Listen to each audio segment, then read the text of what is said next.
Okay, so it's 12:05 and we can go ahead and get started if you two are ready. Yes, I'm ready. Yes, I'm ready. Okay, cool.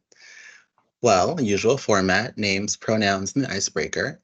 And I guess since we're wrapping up Pride Month today, I'll ask, what is your favorite thing about being queer?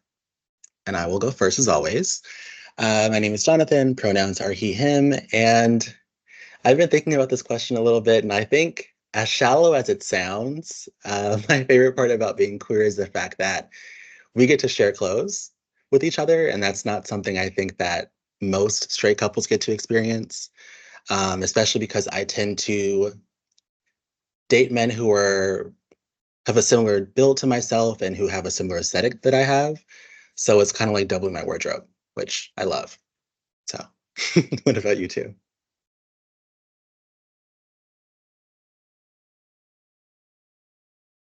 I can go next. My name is Saul. I use him pronouns.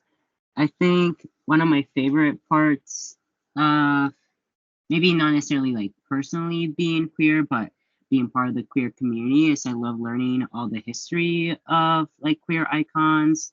I oftentimes I feel like I find somebody new that even it's from long ago that shows the queer representation kind of throughout the centuries. I love learning things like that. It really shows that it's not just something that is in recent times, but that queer people have existed from the very beginning. So I really love learning more about queer history, mostly when it's really, really old history. I love learning stuff like that. Nice, nice.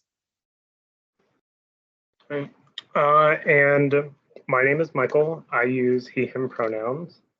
Um, I really like the one Jonathan said. That wasn't mine, but I do appreciate it. Especially I like really, really nice shoes sometimes. It's only happened once, but once I actually dated someone that wore same size shoes. That was nice to be able to like swap shoes sometimes. But Mm. I think the one that came to mind for me is and I know part of this is like generational and like I think like in a workplace context a lot, but a lot of times knowing that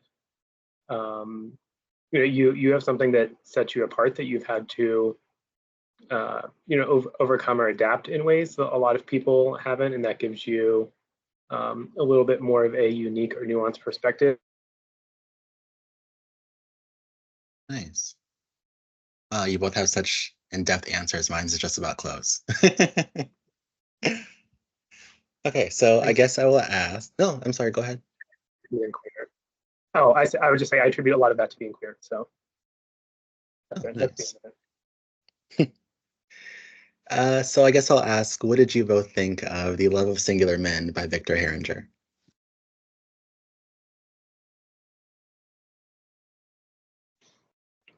I'll admit that for the first time ever, I didn't finish the book. Really? Yes, really. I know I've been outside a little bit too much. But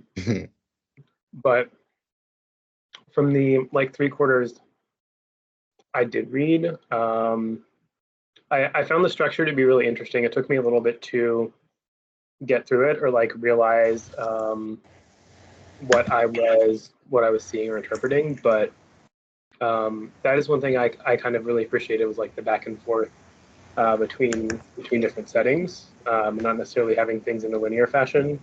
I thought made for some interesting storytelling. Um, Mhm. that's my that's one thing I appreciated. That I'll give up the floor to anyone else that may have comments. Okay. And hi, Erin. I see you're new. We were just talking about our overall thoughts on the book. One of us just shared, and then the rest of us will. And I guess if you want to go next, or if you want to wait for all of us to share before you go, either one is fine.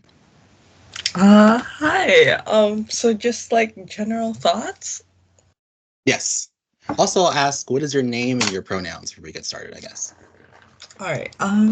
So my name's Arian and I go by he, him, or like, but I'm fine with any pronouns. Um, so I guess, um, sorry, I'm a bit nervous, but I No, really it's okay. liked, I really liked the book and how like grounded it was. I come from a third world country, the Philippines. So I was surprised at the similarities of everything and how I could relate to the setting. Uh, yeah, I do like the back and well, I didn't really entirely like it because I was confused sometimes, but the back and forth was nice sometimes. I really liked the build up to the murder of Cosme because it gave you something to expect, something that you don't uh, really expect in other autobiographies or stuff like this. Because what I expect from stuff like this is something monotonous. And yeah, that's that's really all I have to say for now. Okay, Thank you. no problem. Yeah, I can go next. My name is Saul, by the way. Um, I liked the book. I think initially I was starting to not like it when I was starting to read it, but the more that it went on, the more that I started to like it, and the more that I started to um, really connect with the main character, mostly the narrator, and how I did like the anticipation too of the more or the as the more that I went talking about how Cosme was going to be murdered, um, the more sad that it made me. Oftentimes when Camilo was talking about Cosme and reading it, it almost made me cry at times. The more that we realized that he was murdered and that he was, murdered brutally, that some of the things that he would write, I could really see, the love really imprinted in the book. Mm. I think, as much as I don't want to say it, I guess I'll be the odd man out here. I didn't really like this book when I finished it. I did finish it earlier this week, so I've had a couple days to kind of sit on it. And I think the more I think about it, the more I do like it. But I found it to be very confusing. It seemed like we were switching in between a lot of different writing styles, which uh, made it difficult for me to really connect with the story. I like when authors just kind of stick to one, and then I can kind of get used to that and live in that throughout the entire novel. Um, but there's definitely some aspects I really do like. To agree with Saul, yes, there was a lot of sadness in the story. I think that's one of the overarching themes in the story is grief, and a refusal to let go of the past. Um, but outside of that, there just wasn't really much else I liked. Um, to Arian's point, while of course I don't come from a third world country, I do have a little bit of experience living in like low income neighborhoods and neighborhoods that are a bit more uh, have a bit more of a higher crime rate than other parts of California. So I could relate to certain aspects of the novel, which I appreciated, and I was kind of, I guess, surprised to read about an entirely different country than one that I live in that has so many similarities. But yeah, outside of those few things, there wasn't much I connected with. Um, yeah, and honestly, I think I'll also say that had it not been for this book club, I probably wouldn't have finished it. So I kind of understand Michael saying he didn't finish. I would have been in the same boat. So, and I guess to kind of get into the book a bit, in the very beginning, when Camilo meets Cosme, he says that he automatically hated him, but it's never fully explained why. I'm curious, did any of you pick up on why he would have hated him upon first meeting him?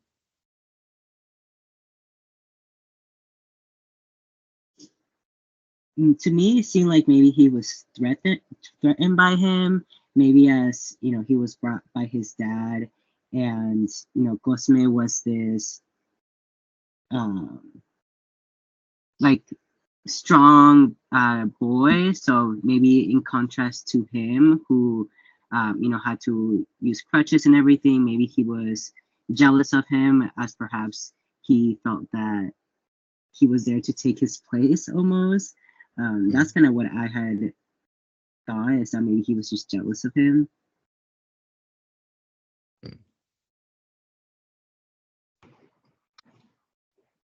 I kind of think some similar things to what Soul said, but I'm curious. Did anybody else at first think that Cosme was going to be like a secret half brother? Yeah. Yeah. I was really surprised when it turned out he wasn't. I'm glad you brought that up because that was one of my questions for later. And I'm curious how you got to the conclusion that he's not, because I came to the conclusion that he is, or I should say was. We'll get there later, so I won't go into detail now. But I guess to answer my own question, I agree with both Saul and Michael that it came off a lot as jealousy or like a certain competitiveness that he had with Cosme. It seemed like because Cosme, at least seemingly, was able-bodied, and we know that Camilo was not, it seemed as if Camilo felt that his father was finally getting the son he always wanted, especially knowing that Cosme was a bit more sporty and I guess the typical, young boy, whereas Camilo was more of an inside child and didn't really have any friends and essentially only really talked to his sister. So I think that was one of the reasons why they didn't get along at first. And I guess my follow-up to that is, why do you think it took Camilo hitting Cosme and for their friendship and later on love to bloom?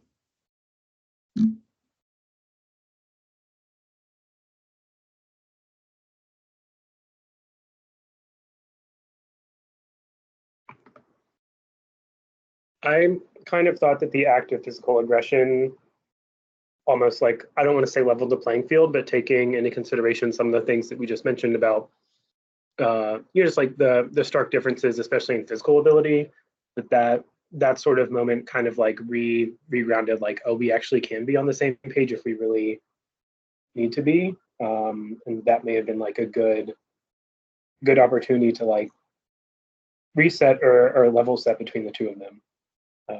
That's kind of what crossed my mind. Mm-hmm. Yeah, I think the same, mostly with Camilo's dad being proud of him because of that, or maybe taking care of him like specifically after that incident, not necessarily Cosme. Like that seemed like, again, maybe that reset in Camilo's mind, like, oh, my dad does care about me since he's the one that took me to the hospital and they didn't take Cosme to the hospital. Maybe that's what, like Michael was saying, really leveled the playing field.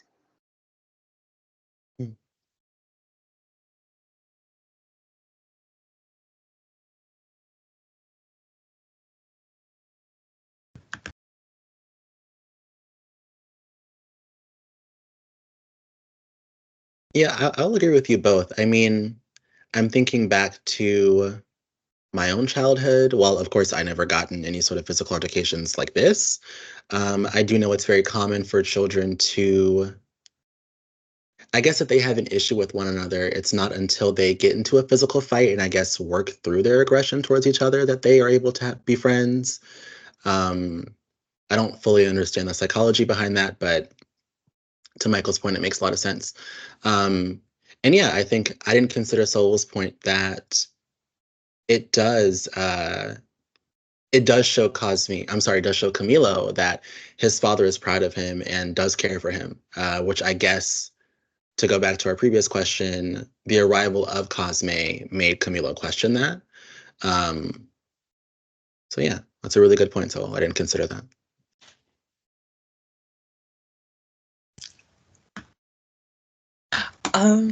I think that part of the reason why Saul's father really started to take I'm sorry, that that Cosme's father really started to feel proud of, I mean, that Camilla's father really started to feel proud of him was also because of like Camilo showed a bit of machismo, I guess. He was always really portrayed as kind of meek before that, and it really kind of showed a kind of different side to him. And as to why their relationship blossomed after that, I also agree that uh, a lot of physical fights tend to, that conflict tends to promote growth. So I guess that's why they kind of just clicked after that. I also got into fights with my cousins, and then we got closer after the whole scratching and punching kind of thing. So I guess it makes sense. It just kind of does. It's one of those kid things. I mean, I didn't grow up with a lot of cousins and I don't have any siblings. I was the only child, so I don't relate, but what you're saying does make a lot of sense. And I guess I'll go back to Arian's earlier point about the switching back and forth between timelines. What did everyone think of that? Because I found it to be, after a certain point, very annoying. I really enjoyed the first portion of the story when we were totally in Camilo's childhood. But once it began to switch, it kind of took me out of it. And it reminded me a lot of a book I read a long time ago, The Notebook by Nicholas Sparks, which is like known for doing the same thing, these like dual timelines, which I hated because of that reason. So yeah, what did everyone think of that, I guess? Did it disturb you? Or not disturb, I guess I should say, but did it disrupt your enjoyment of the book?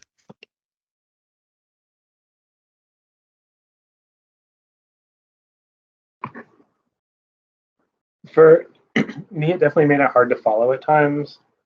But I think it did add a little bit of interest. I don't know, maybe that's just my forever optimism trying to put a positive spin on it. But it definitely was confusing.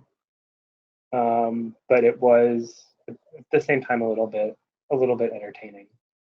Um, but I think I still could have gotten the same story had it been in chronological order and not been so back and forth. Mhm.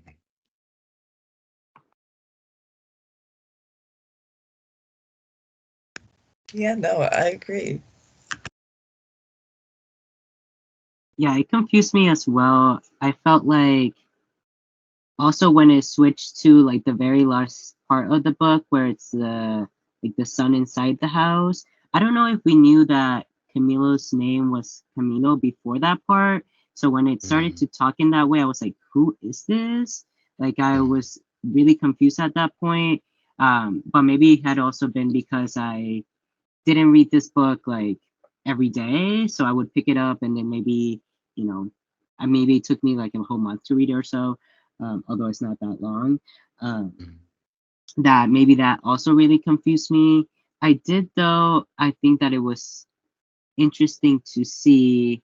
It almost. I think maybe the purpose for me of it being so back and forth was the fact that Camilo really hasn't gotten out of this state of mind that he was in when he was younger, right? It really doesn't seem like Mhm.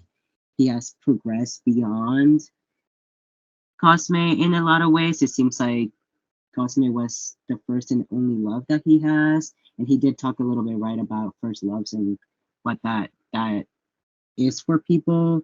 But it seems like a lot of his life is really around Cosme. So to see him go back and forth, um, I think it made sense, but it was definitely very confusing at times to kind of keep up with. Mhm. And I think it also confused me a bit too, because at least for me, a large part of the story, I should say a large part of the book itself, like the way the book is written, feels very much like a diary or a journal. And I was in that until we began switching to his present day life. And I was like, if I was reading someone's diary, that's not the way they would write it. Um, but yeah, and I guess on that same point, what did you guys think of the inclusion of the photos and even the little sun drawings that he would consistently do, or even some of the doodles throughout the book? What did you make of that? And did you, I guess, especially with the sun drawings, did you find any reasoning as to why that was so important to include in the book?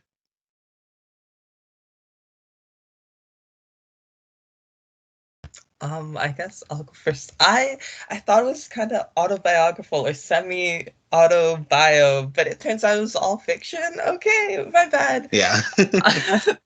I think the pictures played a part in my perception of that. I loved the pictures. They were really cool. Um, Although they were sparse, I thought the first time I saw a picture, I thought, oh, all right, we'll have some more. But it turned out there wasn't that much. Not that I Mhm. like, not that it was bad or anything, but I really liked uh, the extra pizzazz it added, I guess. Mhm.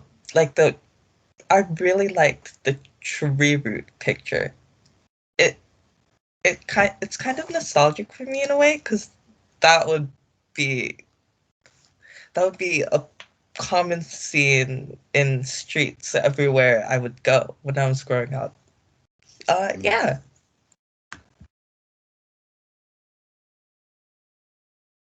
Yeah, I like them as well. I think he did contribute to feeling like a diary. And I love that you said pizzazz. I love that. I think that it really did add to the book in a way that not a lot of books have. You know, anywhere from the doodles to the actual pictures to different things. I think it made it seem more realistic, like a real person was writing this, and it really did make it seem like it was autobiographical.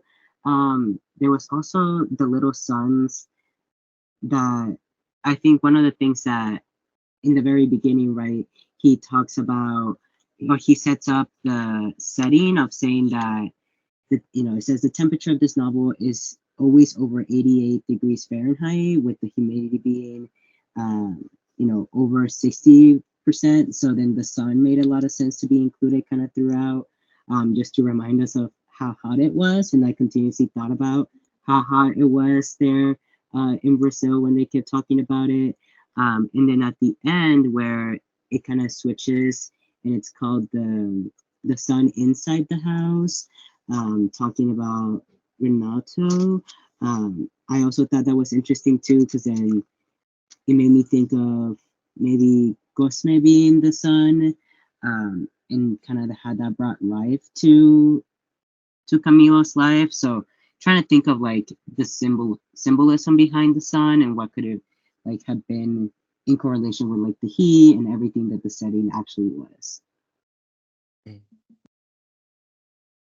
Yeah. I will say that I had the same um, favorite picture as Arian, the one with the tree roots. I thought it was really good for the like the description that was given there. I don't know. I read mine on my phone though, so I don't know. The little suns were just like emojis in the text, so I don't know if they were like something else in other versions of the book. Um, so they didn't add that much for me, but that may just be because of the version of the book that I had. Um, but I'm curious if anyone had any. Also curious about Jonathan. Thanks for this question, of course. But also if there were any particular images that you guys saw just like didn't add to the story and could have been left out. Hmm. Well, I guess first to answer my own question, I think you all brought up a really interesting point that I didn't really consider. But yeah, I do think that maybe Cosme is the sun, and that's the kind of the importance of including the sun so much throughout the novel, especially with the little sun drawings. In my book, it was not an emoji, it was just a little sun that was made up of commas. Um, but yeah, that's an interesting point. Also, I think while it wasn't intentional, I think that the constant reminder of how hot it is throughout the novel is interesting because I live in California and it's really hot right now in the summer. So I was very much having an immersive experience while I was reading this. Most times when reading it, I was sitting in my bed with like the fan on full blast. So I definitely related to that. And then with with your question, Michael, I think I didn't fully understand the inclusion of the little drawing of Camilo's family, especially considering that I'm assuming we're learning about Camilo's past through flashbacks, not like we're actually in his past. So I didn't really understand the point of that. I mean, it's definitely cute, but I just didn't really get why it was important. And I think to agree with everyone, I did really enjoy the tree of the photo of the roots, but I also really liked the photo of the boy that was like standing alone. I think that represented like Camilo's entire life and existence and his feelings throughout the entire novel is this consistent feeling of being alone or being an outsider. Um, so yeah. I guess to Michael's question, would anyone else think of that? What other images do you think could have been taken out of the book, if any?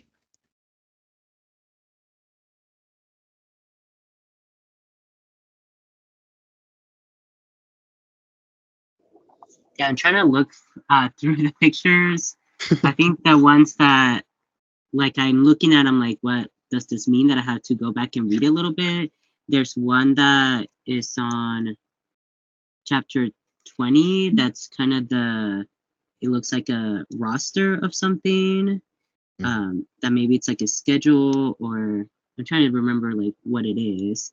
It's right before he starts listing all the different types of kids in his class, which was also such an interesting thing that I had never seen in a book before. And as I was reading, I was like, okay, what's the point of this? And then later he would refer back to people as those people from before. So I was like, okay, before he was kind of listing out like all the people, right, that they could be in the world according to him. And then later on, he's using those to describe other people later on. Yeah, but I think that like schedule or that to me could have been there, or right before that too. There's like some stamps as well.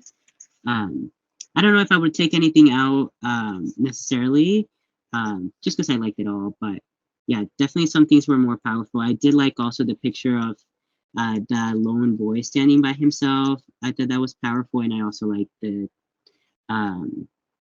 picture of where he described his first kiss and like that street. I thought that was cool as well as the tree. I like that.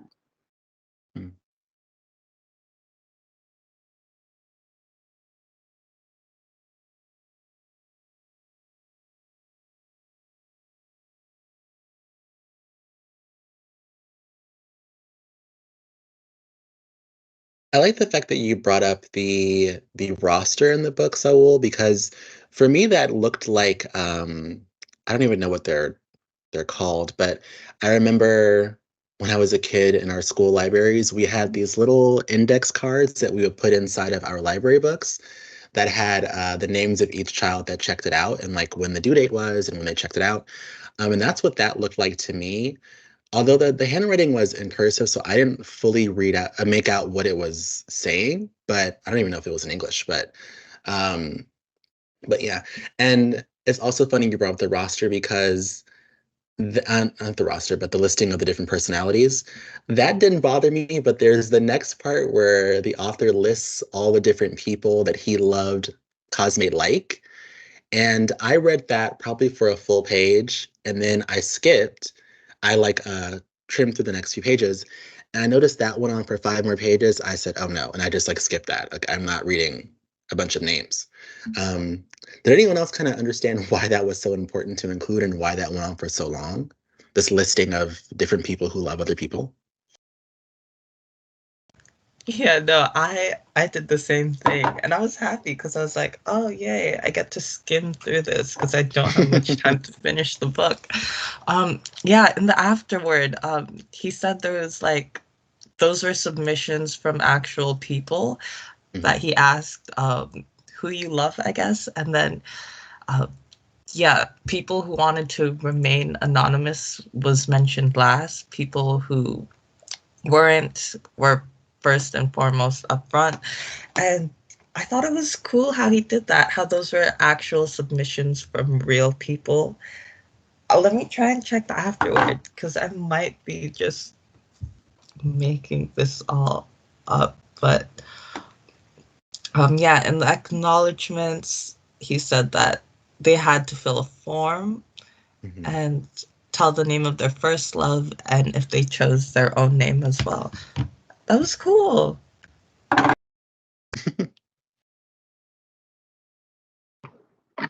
I also skimmed through. At first, I wasn't sure if these were like maybe references to pop culture that I should have known from whenever this was written, however many years ago in another country, and I just didn't get it, so that's why I skimmed over it. But hearing that's actually real people is kind of cool.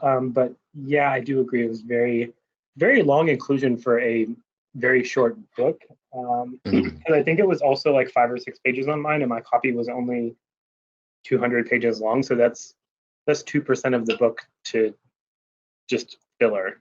Mhm. Yeah. Yeah. And I guess I'll ask,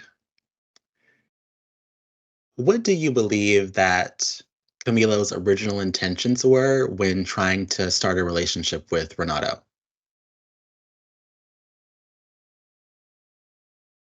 I was honestly a little worried where that was gonna go. Mhm. I was hoping that it wasn't going to be anything like sexual or anything like that, since Renato is very young.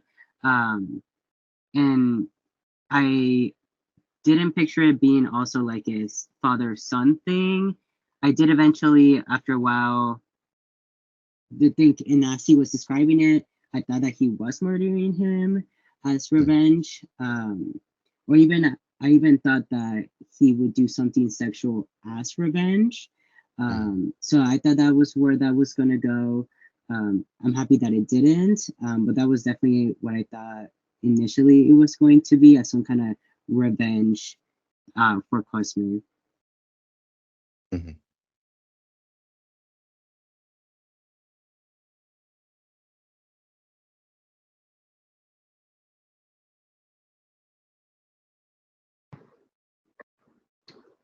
I did think it was just kind of a little strange at first. Um, and I definitely didn't have the expectation, because I tried to be very like optimistic about where a lot of these stories are going. But the same thing Saul said was in the back of my mind a little bit. I'm like, oh, if this is going to like a really sinister place, this is maybe like not the book I thought it was. Mhm. But from what I read, it didn't go there, which is good. But it did have almost like I don't like an undercurrent of like something like that being um, possible, especially the parts where where he like doesn't show up for a while, and Camila's just like, I was expecting he would be here every single day. Like I don't know what's going on. Like where is this little boy? Mhm. Yeah, that's it for me. Yeah, no, hard agree. I was so scared that something might develop between the two. It was Mhm. it was kind of nerve-wracking turning each page, wondering if, oh, is this the moment that it's gonna happen? If it's gonna happen. So I'm glad it didn't, and it was actually just like a wholesome relationship, kind of, mostly. Yeah, it was. Yeah, I'm just glad it didn't develop into anything like that, I Mhm. guess. I do have a follow up question. Mhm. I'm sorry. I do of course want Jonathan to answer, but do we think Camila would actually be capable of doing something like that? Since many of us had that same like lingering, and then I'll let you answer first, Jonathan. But before I forget, I wanted to.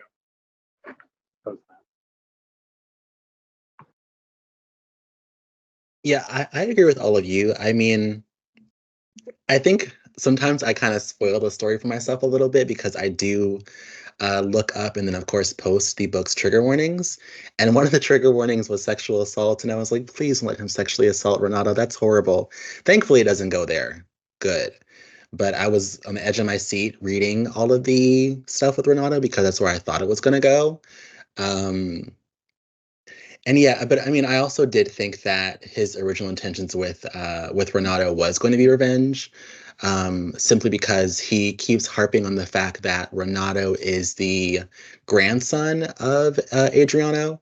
Um, so so yeah, and I think now that I'm thinking about it a little bit more, I think that maybe on some level, his attraction, I don't want to use that word with a child, but his, I guess, pull to Renato was rooted in the fact that in a lot of ways he reminded him of Cosme, and or at least of their youth together, because he is around the same age that they were when they were together. Um, so yeah. And what was your question, Michael? I'm just curious if anyone thinks that Camila would actually be capable of assault or like having an inappropriate relationship with Renato or doing something sinister and as revenge. Since it crossed everyone's mind, I don't know that I think he would be capable of it, but yeah, I'm not sure. I'm curious what everyone else has to say. Mm.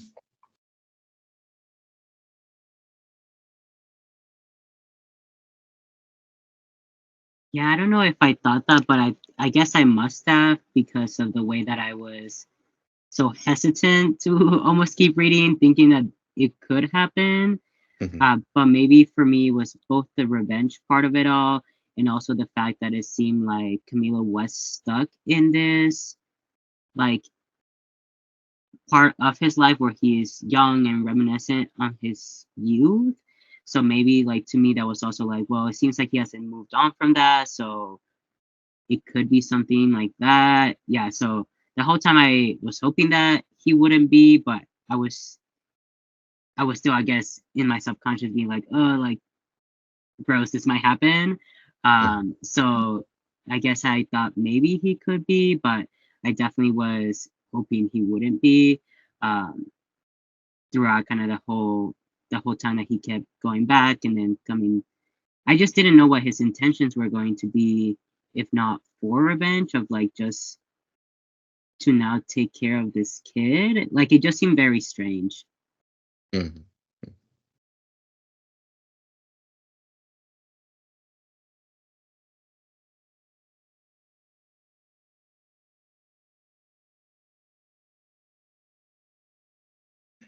Yeah, I will say that to Michael's question, I do think that Camila would have been capable of, I don't believe the sexual assault aspect, but the murder or revenge aspect, especially considering just how many years it's been since Cosme's death and the fact that Camilo is still thinking about it this much. I think he would definitely want revenge. And also, I believe that for a while at least, Camilo viewed revenge against Renato as a sort of closure that he would get for Cosme's life. And and yeah, and to Saul's point, I didn't really understand the whole father and son dynamic either, because Camilo doesn't come off as an incredibly nurturing person, nor does he come off as someone who even wants children. So I didn't really get the motivation to sort of start that sort of relationship, but that's what we got. So, and I guess along with that question, I'm sorry, was someone going to speak? Yeah, I guess um, yeah, I just agreed with the whole thing. While I was reading the whole murder, I was like, oh wow, he really did it, because I was questioning his motives as well.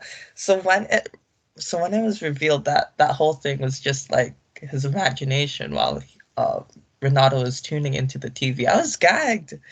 I was like, yeah, I was kind of shocked because it did take a turn, such an intense turn that I never expected it to, but also kind of believed could happen. Also, yeah, I agree that Camilo never really came across as nurturing or anything that indicated he might have wanted to become a parental figure or wanted a child. But I guess I liked, like, even though nothing indicated that, I liked the way that his parenting kind of reflected his mother and how she brought him up with the way that she was kind of protective of him and how she didn't want him going out in the street and how Camilo didn't really forbid him entirely since the streets were essential for a child. I liked how he didn't really forbid him entirely, but it kind of reflected his mother's own kind of restrictiveness. Yeah. I'm glad you brought that up because that was something I noticed as well. In a lot of ways, he was becoming his mother, especially when we learn a bit more about his adult life.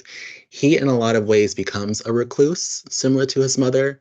It seemed like he rarely ever left his apartment except to go to the bakery.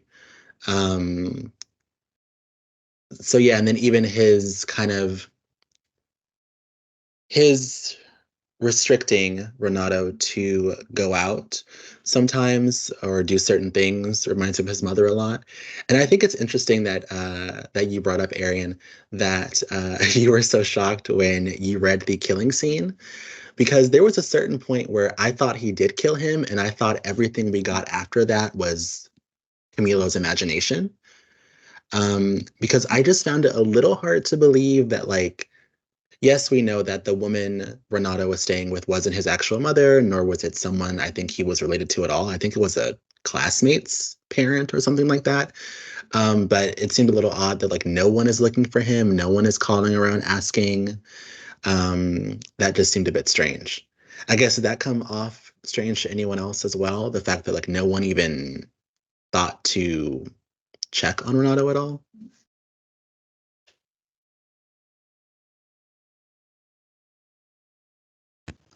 Yeah, I thought it was strange, but no one really came to check on him before the whole murder kind of chapter. So I guess I kind of just figured, oh yeah, no one really cares for him.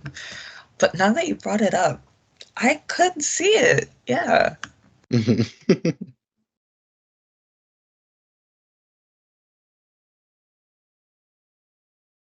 I think for me, it wasn't quite of a surprise that no one was looking for him because it seemed like he already didn't have that core family, and that maybe the people that were taking care of him were waiting for the moment where he would perhaps disappear or go somewhere else. And I think that at times Camilo also had those thoughts of, like, one day he might not show up again and I might not know where he has gone. And maybe that has to do with the setting and the type of uh, maybe expectations that are in, like, Brazil, of, like, who takes care of who, and, like, it seems right, at least. So it was, I'm trying to, like, do the family history of Renato, and like the dad is the one, or the grandpa is the one that killed Cosme, and Paulina is the person that helped him at Camilo's house. And then I guess after that, like, both of his, like, actual Renato's parents were not in the picture somehow. I'm not sure. It just seemed like there was a long history of, at least in his family, of the fathers not being there. So I'm not sure what happened to Renato's mother in this context.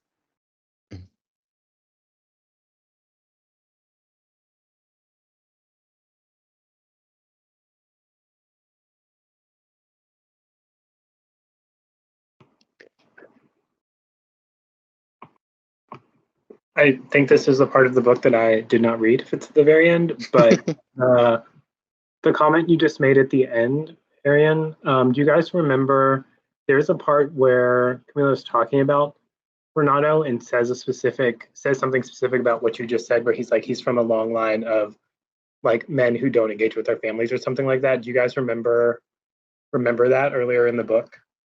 Mm-hmm. Yeah, was it the fathers running out of the fathers and the mothers staying? That part? Mm-hmm. Yeah, something like that.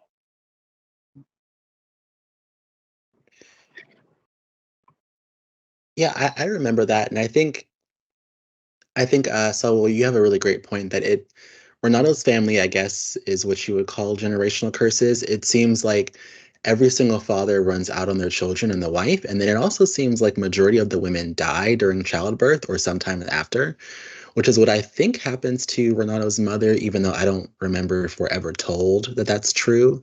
But I know that Paulina did die during childbirth or sometime after. So I think that that's potentially what happened. Um, I think I don't remember who said it, but someone did say that no one checked on Renato prior to the murder scene. So I guess it is kind of coming off like no one really cares about Renato, unfortunately, or cares for him, I'll say. Um, so yeah, uh, that's sad, but and I guess sort of a second question to that is, what do you think Renato's motivations were for starting a relationship with Camilo?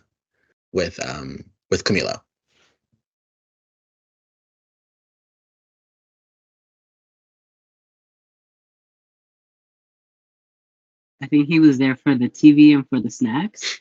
That's kind of what it seemed like, right? Because he didn't seem to be interacting with Camilo a lot. It seemed like he would come over and watch all these documentaries, and maybe at the other house that he was in, maybe it seemed like, Camilo, at least in his youth, was wealthier. So maybe he has kept some of that wealth, and maybe not everybody has TVs, or at least not maybe the place that Ronaldo was staying at before. So it seemed very much like, I'm here to take advantage of this, and you just happen to also be here.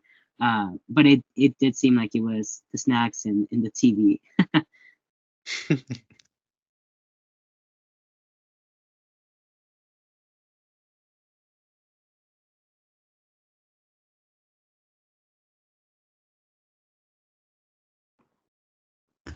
Yeah, no, I agree. He really was just there for the free stuff. And I love that he was kind of cheeky about it too. Like the cheekiness that a child has, kind of unparalleled. Mhm.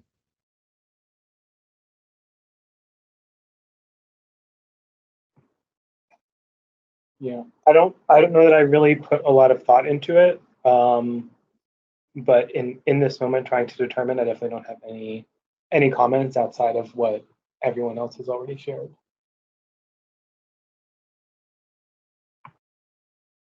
Yeah, I think for myself, I had a difficult time uh, really understanding Renato's motivations because you all bring up an interesting point that he was there for the free stuff. But even when Camilo first invites Renato to his house, Renato says, "We have a TV too," at whatever home he was staying in. So I didn't really get, okay, so then what's the point of going to this random older man's house who you don't really know that well? Um, but yeah, but I guess on some level, maybe Renata was looking for a father figure and he could maybe uh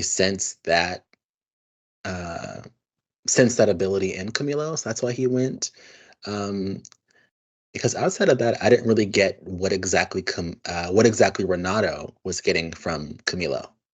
Um, outside of, like you guys said, free food. Um, so, and I guess I'll ask, what do you think makes Camilo want to decide to adopt Renato?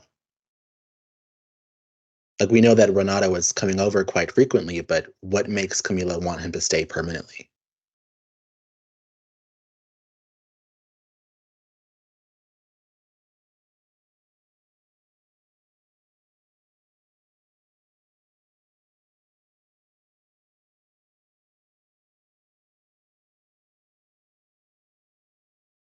I just kind of thought that Renato kind of grew on him.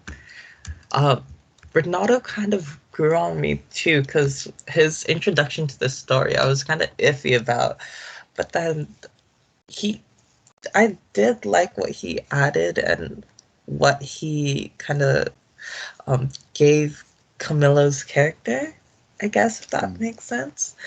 Um, yeah, no, that's it.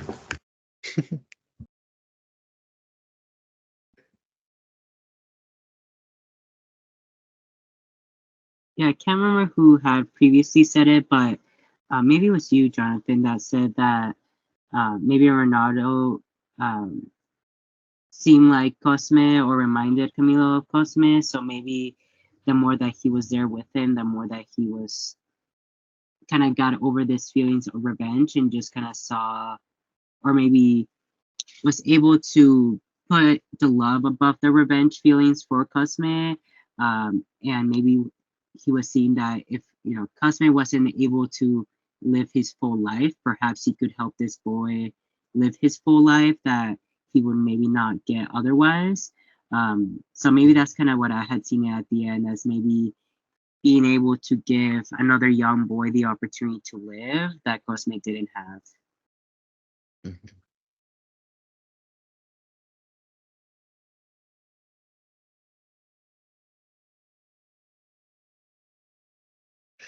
Yeah, I think that I was a little bit confused in the beginning what Camilo's motivations were for adopting Renato, but I think that you both make a really great point, that Renato, while I think he was not super invested in having a bond with Camilo as Camilo was with him, I do think that he added a certain youthfulness to Camilo's life, which I think as an aging man who is in his apartment most of the time, he doesn't have. And I think to Saul's point, if he is meant to sort of represent Cosme for Camilo, then I think considering how many similarities there are between Camilo and Cosme, between Cosme and Renato's childhood, having parents that went out on them, mothers that passed away, all these different traumas in their childhoods, I think him taking care of Renato is him essentially doing what was never done for Cosme. And I guess maybe a certain part of his mind, he fears that a similar fate that fell on Cosme would fall on Renato. Um, so yeah. And I guess I'll ask, because I wasn't fully clear on this, but I'm curious what you all think. Do you actually believe that Adriana was Cosme's killer?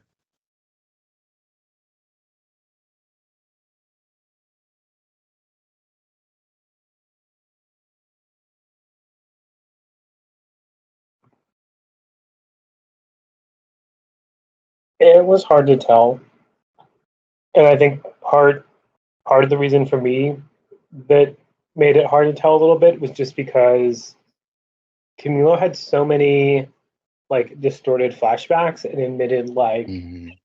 um like fuzzy remembrances of things that had happened. Like the whole thing with the cinnamon, he's like, did he do the thing with cinnamon or did he not? Like, was that really there or was it not? Um, and a lot of it feels really like grounded in or tied to maybe like emotional experiences and not necessarily in reality. And I think that scene too, where he walks in on them in bed, I guess looking for Paulina, that maybe like that just to him is like, I don't know, may have like triggered or just been like one of like the nearest instances with like an antagonist and him and Cosme all in one scene, and that's why it's put on him. But I definitely think he could have. I'm not 100% sure. And I don't know. Again, like I didn't finish, so maybe there was like some detective investigation or something that I missed out on at the end. I don't think there was, but um, like maybe there was some additional evidence that I'm missing. But from what I got, it is very very fuzzy I'm curious if anyone else feels the same way, or if anyone is like really, really convinced for some reason that I may be overlooking.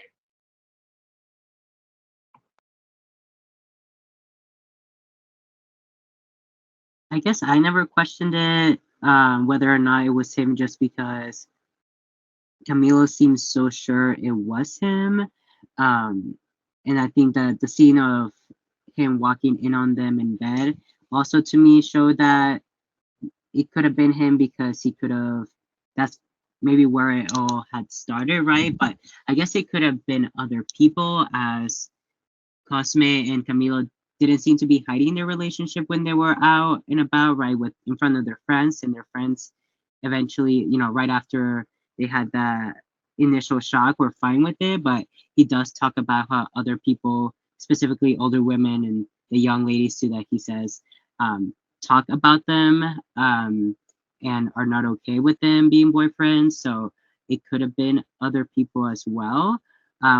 Another one that I thought that maybe it was him was that after Cosme dies, that he talks about, I think it's on like chapter, I was just looking for the scene, but chapter 59, where he's talking about Paulina and how he for a long time resented her, and the fact that she still worked at their house, being the partner of the man that killed Cosme, but that eventually he saw her as also a victim of Adriano, and how they were both having to live their lives or have their lives impacted by him. So that's also kind of, to me, seemed like it was him, because one, he disappeared right after that, and two, because it seemed like Paulina almost also knew, or maybe she was just sad by the fact that Cosme had died, but it seemed like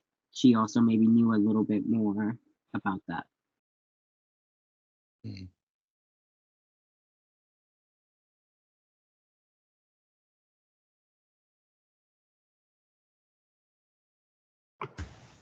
Yeah, I never questioned it either. I agree. The way that he was just so like adamant about it. I just, yeah, it never came up.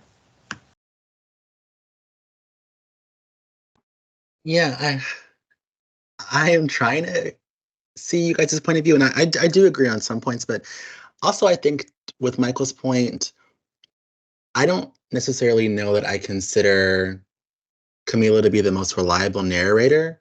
Um, because like Michael says, there are certain things about his past that he's fuzzy on, and certain details he even is willing to admit he's kind of making up in his own mind to kind of make better sense of the past.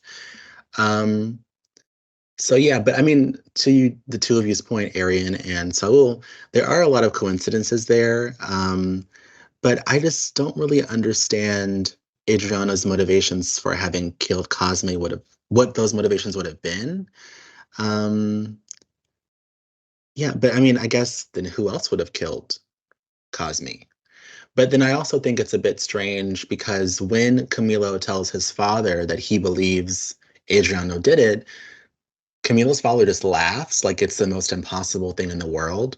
So I'm thinking maybe there's a certain context there uh, that Camilo just doesn't have, probably due to his age and not knowing certain things that the adults in his life would have known. And also, I think that it hints at a little bit that possibly Camilo's father and Paulina had a relationship, um, and that the baby may have even been Camilo's father's baby. Did anyone else pick up on that potential affair between Paulina and Camilo's father? Oh no, I so did. When I think, I don't know, but when he touched her neck or shoulder, and she was like, "Oh, Sonora," I was like, "What is this?" Like, and it would kind of make sense why the wife was so reclusive as well. But yeah, no, I picked it up too. I thought it was kind of just hallucinating it. It was just reading too much into it. But yeah, it was kind of, yeah, I think you raised a good point that maybe Camilo didn't have all the pieces of the puzzle together, and he was just filling it in with whatever he with whatever made sense to him. Um, yeah, I I should probably question what I read more, but yeah, no.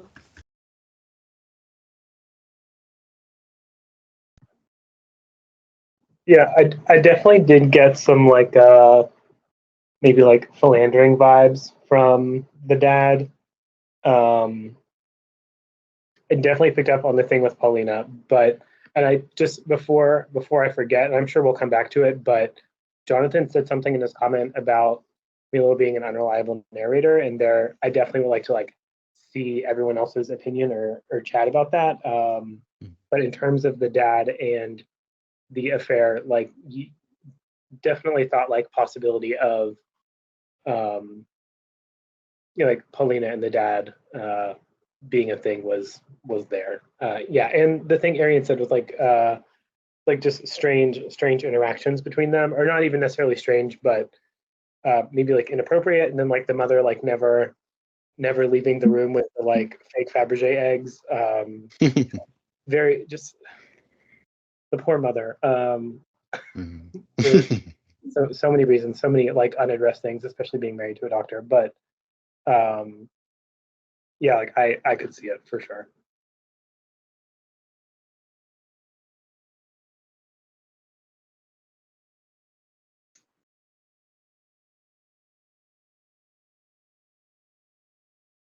Yeah, both of the parents were such interesting characters to me. I think the mom seemed a little bit more one-dimensional than the dad did. I feel like there was way more questions about the dad that I had. Um, just maybe because he was such a more ambiguous character. There was also that one scene that I was trying to find the chapter exactly on, but I think it was when he was really drunk after finding out that one of his friends had passed away. And now I'm just like making the connections between like that one scene and the scene where Cosme died, where it didn't seem like it had that big of an impact. Not that it didn't have a big impact on him, but in comparison to that other scene, it was just interesting to now compare the two of them of this like very drunk, sad reaction that he had from his friend dying, and maybe the scene about Cosme maybe was just more about Camilo than um, was written about the other scene. But I just thought that those were some like a unique comparison that we have from the dad of facing two dads. Um, I wonder what other people think about those two different scenes.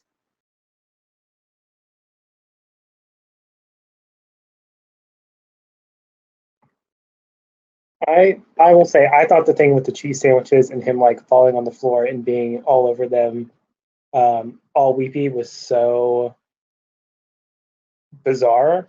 Or I don't know. Maybe this is like some strange like form of like heteronormative masculinity or machismo that I don't understand. But I don't know. To be so upset about that, and there's just like so much dysfunction and like tragedy around you all the time. Like don't they like literally live in a slum and there are people like dying all the time?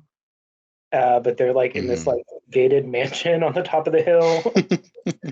But he's like sad about his friend and not like about his patients or his like we don't see any like outward sadness like that about his crippled child or anything like that. So that yeah, that was just so bizarre to me. And I don't think I saw the dad's reaction to Cosme's death, but if there was no reaction, like you're saying so on, like then it just it makes even less sense to me.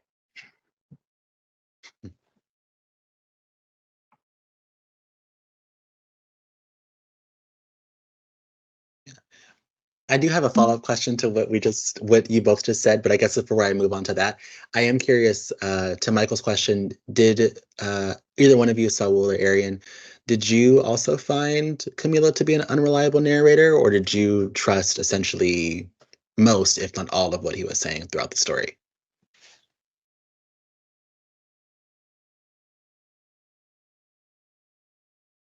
I did think that he was an unreliable narrator. I think what contributed to that though was mostly the back and forth and how confusing that was. That I also, in trying to figure out what he was saying, not only was I trying to piece like timeline what was happening, but whether or not it was actually happening. So I did think that he was an unreliable character, but I guess not as much as I should have. I definitely took some things more to be real, uh, like who the killer was and his love with Cosme and the friends that he had. Um, so yes, at some point I was like, okay, like mostly at the end, I think when he was with Renato, that's when I was really more questioning things that were happening, but maybe not when he was looking at his childhood.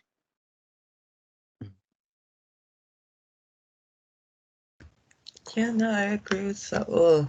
How the back and forth probably contributed to that.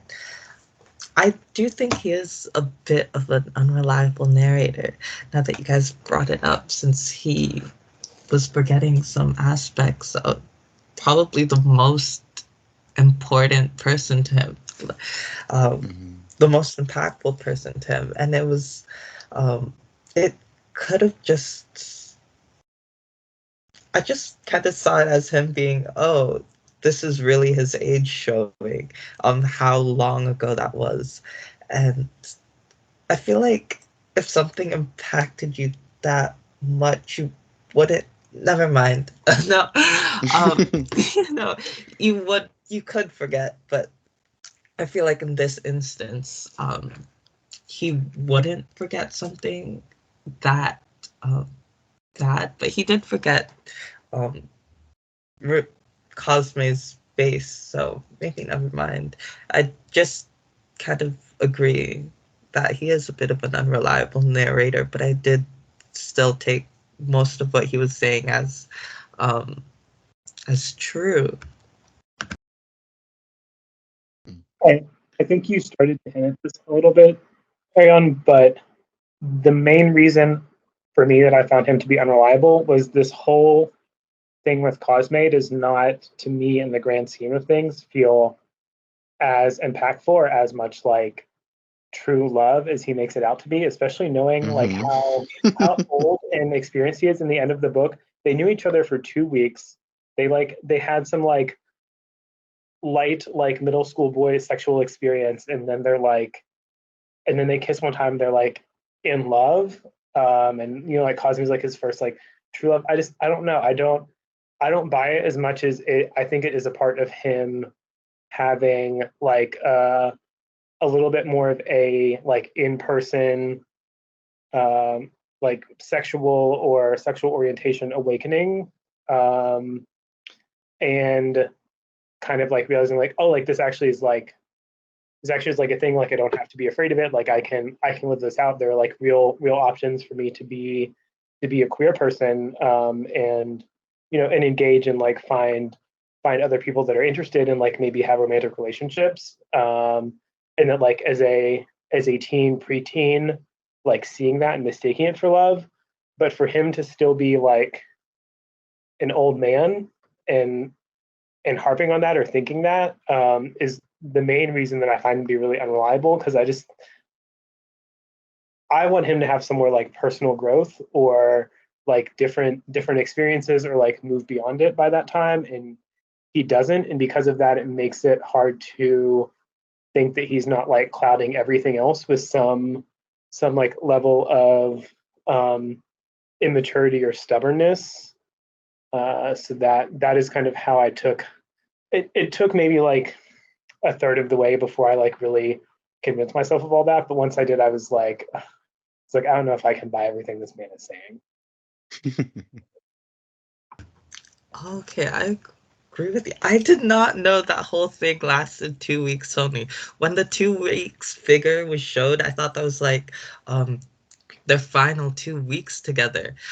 I okay, okay, now okay, that put things into perspective. Um yeah, damn. Damn.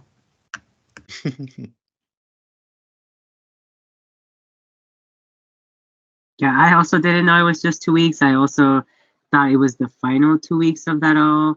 Um, so that definitely changes the perspective.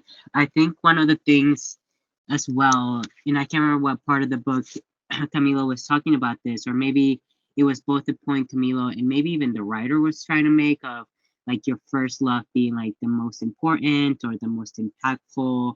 And maybe like Michael, you were saying, I mean, I don't necessarily agree with that, right? So, but maybe it's because Camilo is so stuck in just that and hasn't progressed beyond that, that he has that kind of view into this that's first love, and maybe because he hasn't had any love after that, that he is kind of so centered around just Cosme and the first love being the only love, that maybe it just kind of has stunted him into that because of, I think, simultaneously, right, of you saying that that love with Cosme allowed him to realize that maybe, being queer is okay, this is something that I can fully live out. And then Cosme being murdered, and perhaps it at some points, or it seems like Cosme was maybe murdered because he was queer, or that was some of the reasons that the murderer wanted to murder him. Um, that maybe has also really stunted that of like him falling in love with Cosme and saying, okay, it's okay for me to be queer, and then that happening, and then be like, oh, maybe I can move on beyond this and feel like it is okay to be queer if this is what it does to love. That maybe that is part of the reason that why he hasn't moved on from Cosme.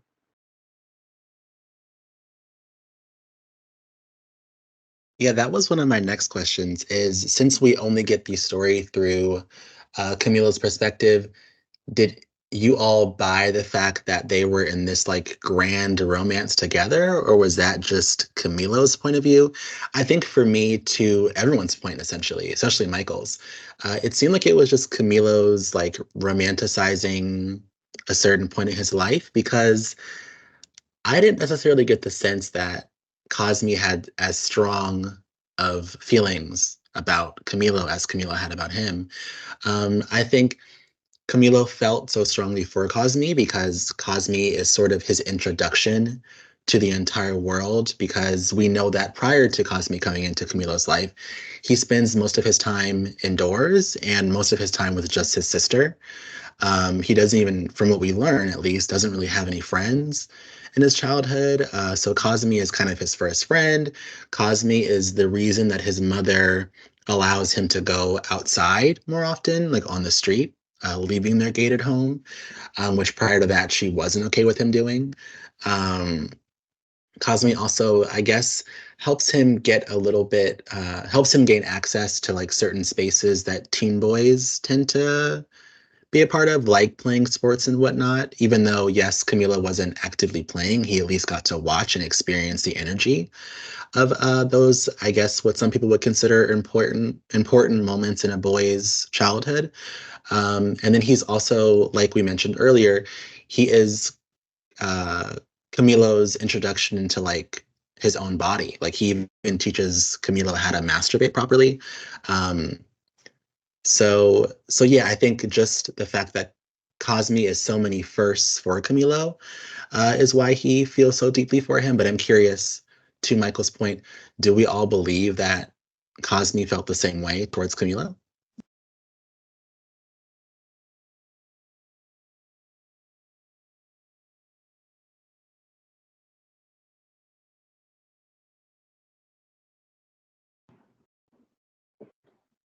I'll say that I'm not sure, and I did wonder a little bit if maybe because we don't really know a lot about Cosme's like social experiences before he shows up in the story. Um, is Camilo like the first boy that he's kissed, or like the first boy that he's like had any sort of interaction with, or like I don't. I think there's a piece of Cosme's background that would be really really nice to know that would help answer this question. That without it, I'm just kind of like I'm not. I don't know.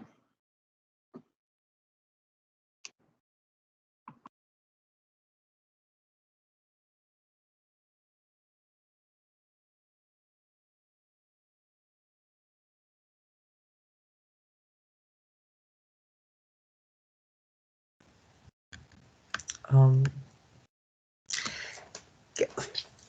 yeah, I guess I I do think that Camilo might have been uh yeah, I think Camilo might have been too it might have been just Camilo imagining a bit of it, but I do think that what happened was mutual between them. It wasn't just entirely Camilo making everything up. When I really liked it when the what do you call it? The first few parts, Camilo was like, uh, that was one of the first few times that they clicked and they just helped each other. When um, when sorry, I'm mixing up the names. When Cosme helped him up with his leg and would help Mhm. him just seamlessly with his movement and stuff. I think that might have been what caused if if Camilla really was just hyping things up. That might have been it. Camilo, the fact that Cosme would help him. I'm sorry, it's 5 it's 6 a.m. Just yeah. Um yeah, but I don't think that he really hyped everything up to that to such an extreme extent. I think most of it, even if he did hype it up, was um real. Mm. I hope it's real because like it's so cute kind of re- disregarding the murder. It's cute.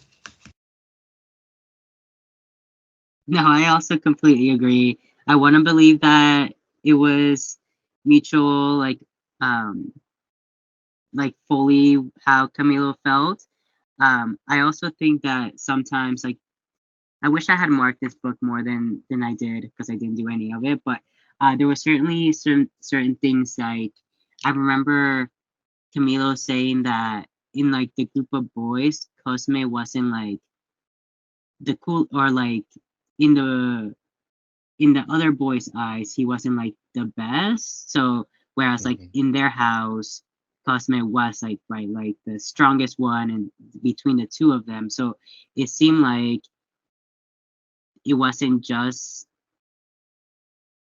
Cosme, or it wasn't just Camilo feeling this, but Cosme also had this like certain tenderness towards Camilo with helping him with everything. I think if I'm remembering right, there's maybe a scene where either one of them is crying and they're trying to like console each other. So I do think that there were certain scenes where it seemed like there was that mutual love between the two of them. Mm. And I do kind of want to circle back to what we were discussing earlier when we were discussing Camila's father. I'm curious, was anyone able to pick up? We know that Camila's father is a doctor, but was anyone able to pick up exactly what kind of doctor, especially because it's mentioned somewhere in the story that his father works on torturing people in a basement? Did that make sense to anyone?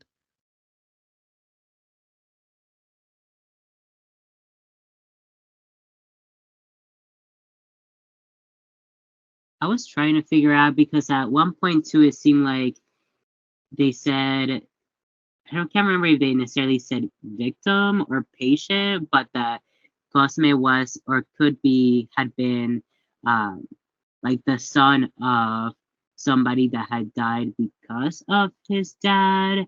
Mm. Um, and I wasn't sure like if Camilo had said like that maybe he was the son of a victim of dads or a patient of dads. Um, so I couldn't really figure out if the dad was just a bad doctor or that maybe Camilo didn't necessarily know what he did and maybe he worked at a morgue. I don't know. I was trying to figure that out.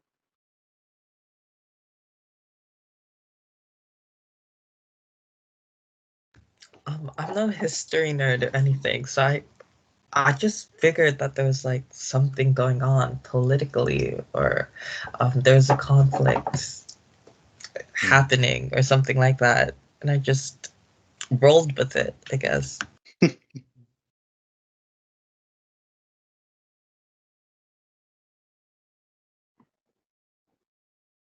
Yeah, I didn't really pick up. I did also, um, I don't remember exactly when the story is set, but I also was trying to make sure that I was conscious about like when I think doctor, it may not mean the same thing, especially translated here.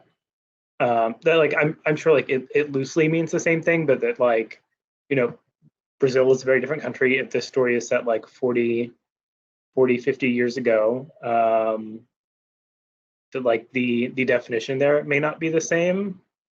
So that did cross my mind a couple times, but I don't think I picked up on like exactly what kind of doctor he was. Mm. Yeah, to agree with all of you, I was confused as well, but I did read a review from someone who is Brazilian, and they provided a bit more, I guess, historical context of what some doctors did in the 1970s in Brazil. Apparently, during that period, there was, I guess, a very serious military conflict, and the military would hire doctors whose sole job it was, what sole job was to keep people alive during torture and interrogations. So essentially, the military would torture someone to the point of near death, and the doctor's responsibility was to make sure the torturers A, didn't kill the person, and B, restore the person's health enough to be tortured or interrogated again. Um, and when I read that, I was just like, oh, that changes a lot of things about what I felt about Camilo's father and Camilo's family. And then uh, to Camilo's mother's point, where she says that she believes Cosme may be the child of one of um, the father's victims. Uh, that really changed that for me as well. And I'm curious, I know that Michael mentioned this earlier, that did anyone else believe that Cosme was possibly Camilo's half brother and the son of Camilo's father?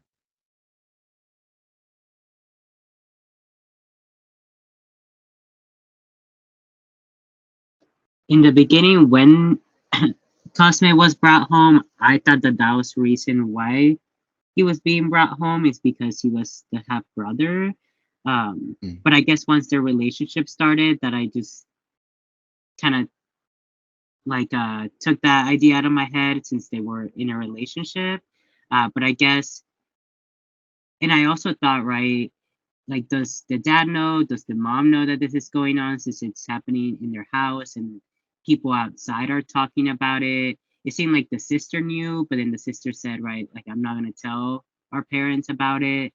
Um, so I wonder if she had told, if the dad would have been like, that's not okay. He's your brother. Um, Mhm. yeah, so I think eventually after um, their relationship started, that I just didn't think that they were related. But it could have definitely still been a possibility. It also now makes more sense. I thought, right, that the mom had really been more reclusive because she thought that this is, a child from outside of the marriage. But now thinking and hearing, Jonathan, what you had said about the work of the dad, if that could have also impacted her, and the fact that she wanted to not be near him or maybe even be part of the life that he was providing because he was providing it in such a way.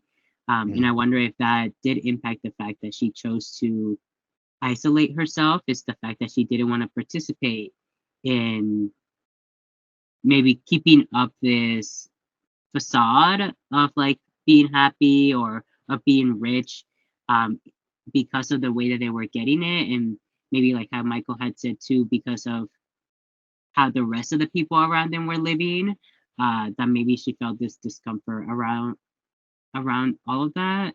Um, yeah, so I guess I have more questions about the mom now too.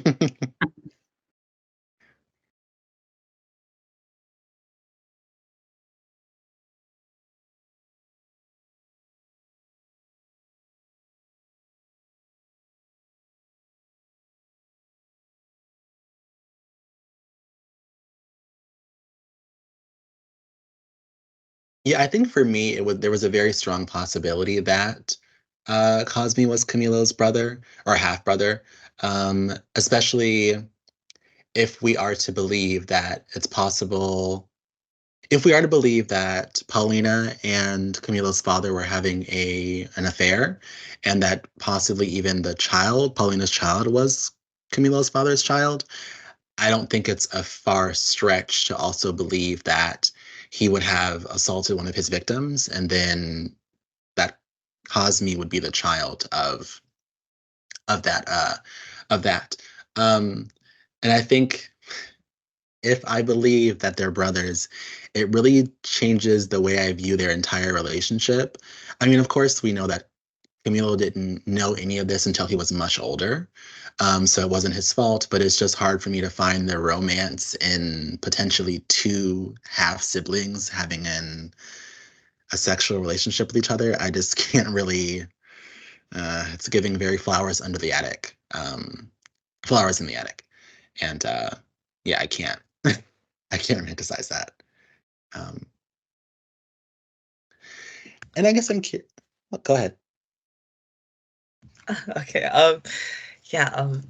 Camilla's father was never really painted as the most morally upright and outstanding person, and I feel like his work did get to him since he was an alcoholic. So it really wouldn't surprise me if they were half brothers. And I didn't really get to say it earlier, but when uh, Camilo's initial reaction to Cosme being introduced, his anger, I thought it was just because his the Cosme was such an unknown factor and variable, and he just didn't really want. I felt like he felt his position was being threatened. I never got to say that earlier, so I guess I just wanted to say it now. But yeah, I think I just want to believe that they weren't brothers. But the possibility really, it's, yeah, it's a high possibility or like a substantial enough possibility that I'll just overlook for the sake of my personal enjoyment.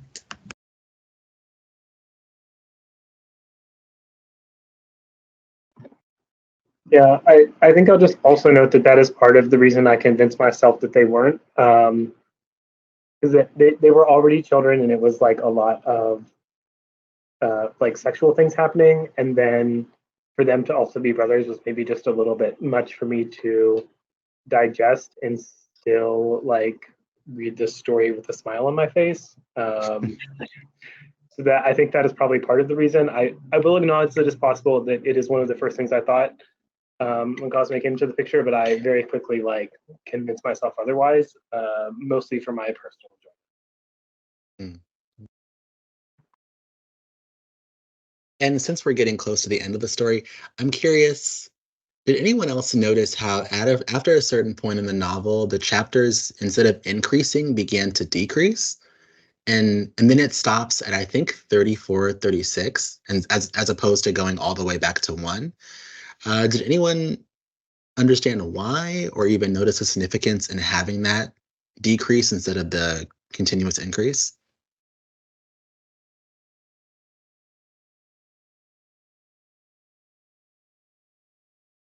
This was something that I wanted to go back and I just didn't have time because I finished this book yesterday.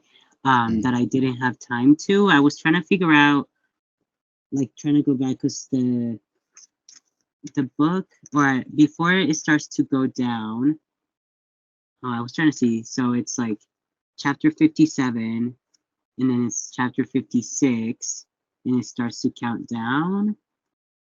I was trying to figure out if like what chapter, I guess it is chapter 35, 34. I was trying to go back to chapter 34 and see what that was all about and see if there was like some kind of continuation that could perhaps be picked up from that chapter that would make sense picking up at the other end. Um, and it seems like chapter 35 is the chapter that does list everybody's first love. And this is something that I didn't get to say. I actually did like this chapter at first. I also was going to just like skip it and not really read it. But the fact that it did keep like it wasn't just a list of names, but he kept repeating, I love my Cosme, and then like my Cosme loved me. Like that made me really sad to read among all this other list of first loves that could perhaps have, like happier endings or beginnings. Like that to me was like really powerful to have this like I love my Cosme love me among that it made me really sad as I read that. That I did like that fact that he wrote it for that long. I don't know if it needed to be that long, but I did like that. Mhm.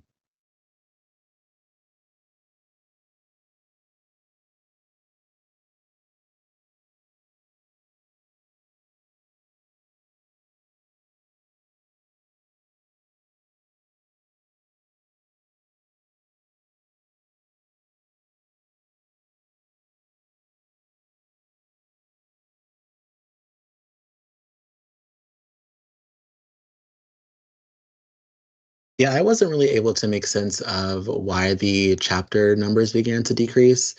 Um, I couldn't really see a significance in it at all. Uh, I'm thinking maybe because that is around the time that when the chapters begin to decrease, that's around the time that he and Renato develop their bond. So like maybe it's kind of like waking up a certain youth in Camila, which is like making the chapters decrease. Also, I think maybe to a certain degree where we are to take the chapter increase as a sign of like Camilo's growing up. So it ends, I think, at 57, like Saul said. And then as he maybe is getting closer to death, we're moving towards one, because we do know that he is fairly old.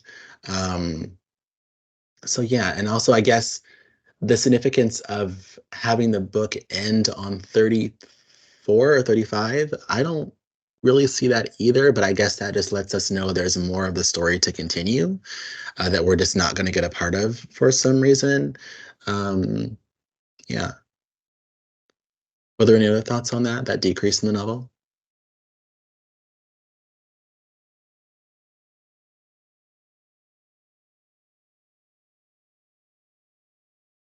No, I think you guys covered pretty much my exact thoughts on it.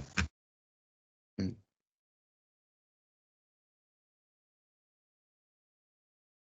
And I guess before you move on to the book's ending, I'm curious, did anyone um, pick up on any connections between Camilo's refusal to move on from his past and also him owning an antique shop at one point? Did you think there was a connection there?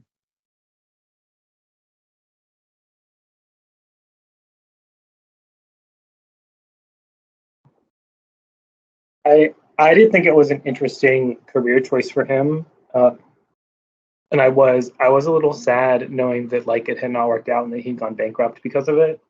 Mhm. Um, but seeing especially the parts where he talks about like picking up pictures out of the garbage and knowing that like someone else may treasure these even though like the person who it belonged to is like no longer around. Definitely for me, reminded me that he is very much like reminiscent on things long past, which we already knew from the way he acts on things he says, but very like reminiscent and caught up on the past. So just like seeing him do that as a profession and kind of encouraging other people to do the same was a little, like, I don't know, a little like fun tongue in cheek thing in there. Also knowing that this was like not a true story, not a memoir, that it's fiction, just made that part. I think if it had been true, it would have been a little bit more like, oh, that's like kind of cool. But knowing that it's fiction, it definitely feels like a little like a sprinkle to sort of like add to that and remind us of some of his motivations. Mm.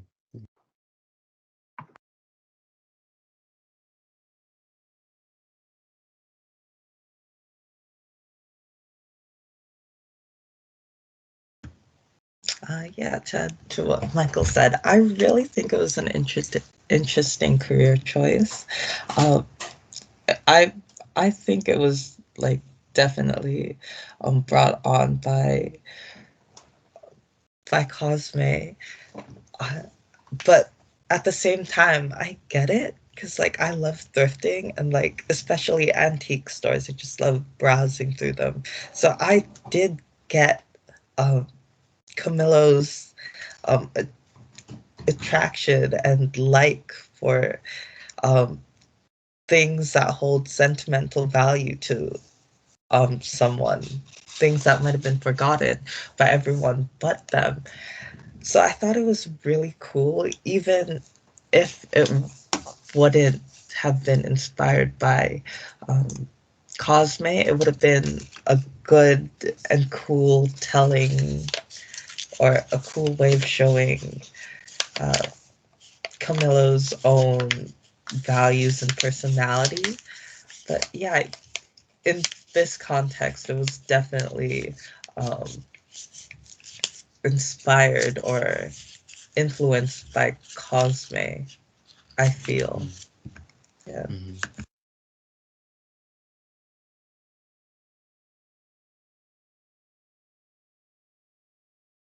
Yeah, I agree with what everyone has said. Nothing else to add.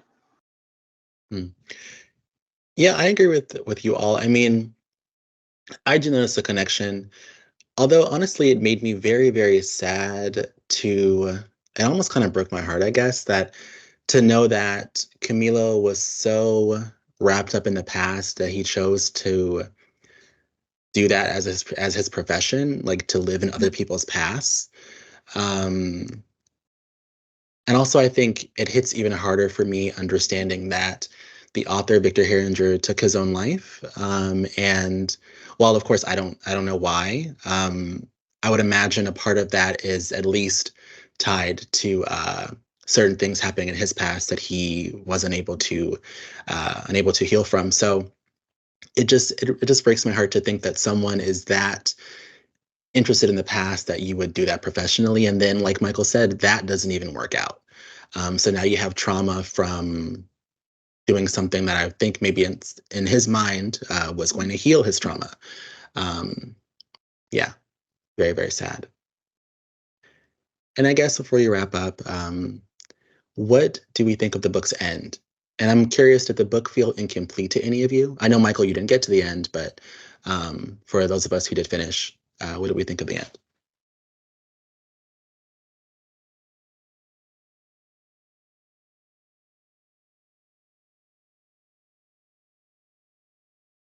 I thought it was just there. Like, I don't know if I would have preferred the book to end a different way or if the book should have ended a different way.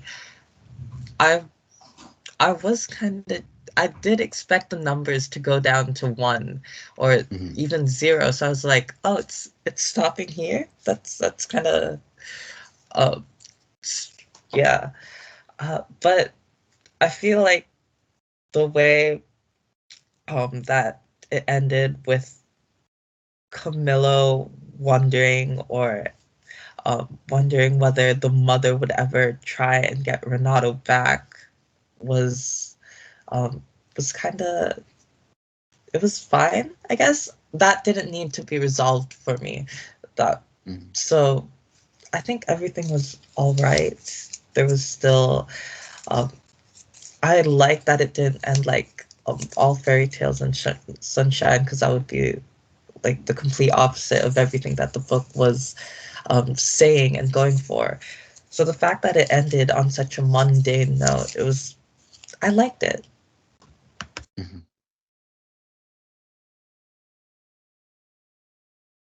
Yeah, I don't know if I expected the book to end this way either. I don't know if I liked the way that it ended. Uh, like I think we have maybe all said before, I did not expect him to develop this father-son relationship with Renato. So when that was the end, I was a little bit surprised and wanted there to be more on that. Um, but it was, I think, it was just I don't even know because it wasn't a happy ending, Mhm. but there was like sadness to it, right? Because there is this unresolved, or maybe this thought in Camilo's head that this could all be taken away from him. Like maybe he is feeling good about the situation now and having Renato there and feeling like he is a dad, or that there is some purpose to his life, but that it could also all be taken away from him. Even when Renato was sick for a while, I was like, oh my God, is he going to die? Mhm. So there's just so many things that I think were still left up in the air that made me sad for Camilo. I did like the fact that we did get kind of closure on knowing what happened with, well, I guess we didn't know exactly what happened with Cosme, but that we did get to at least read about his death and read about how certain characters reacted to that and kind of what the aftermath was that was off that. But I feel like there was still a lot of things that were up in the air by the end of the book, um, that I just wish there was more of the book for them. Yeah, I agree with all of you. I mean, I wasn't really. I don't know if I don't know if I would say I wasn't happy with the ending, but I didn't fully understand why we stopped there. Although I do think that the ending is a bit happier than what I would have imagined. I was honestly going into it thinking he was going to murder Renato, and that the end of our story was going to be him kind of turning into Adriana, which is like a character that we know he hates, but like watching him become that and doing the same thing to someone else. So I was not expecting the adoption arc at all. Um, and yeah, I thought it was kind of.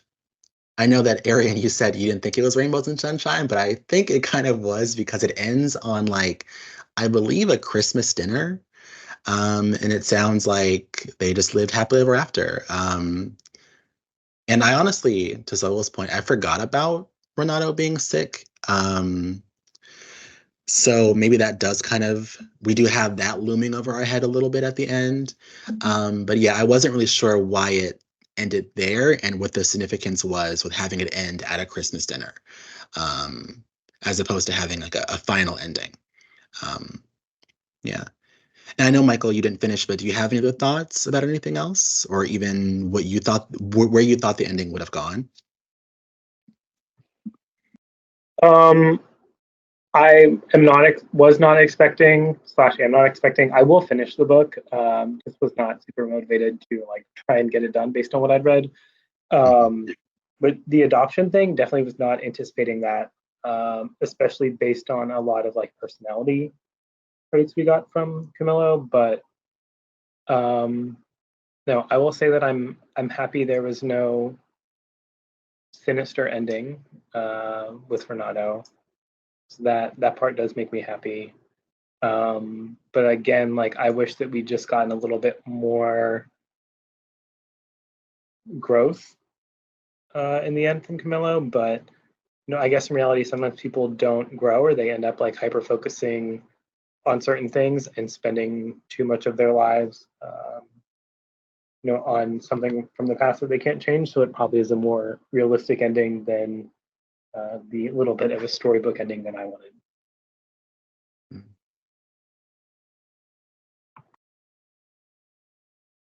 Okay, and that's all I have in my notes. Before we move on to our discussion, before we move on to discussing our books for next month, does anyone else have any other questions, comments, characters they want to discuss, plot lines we missed, anything before we move on?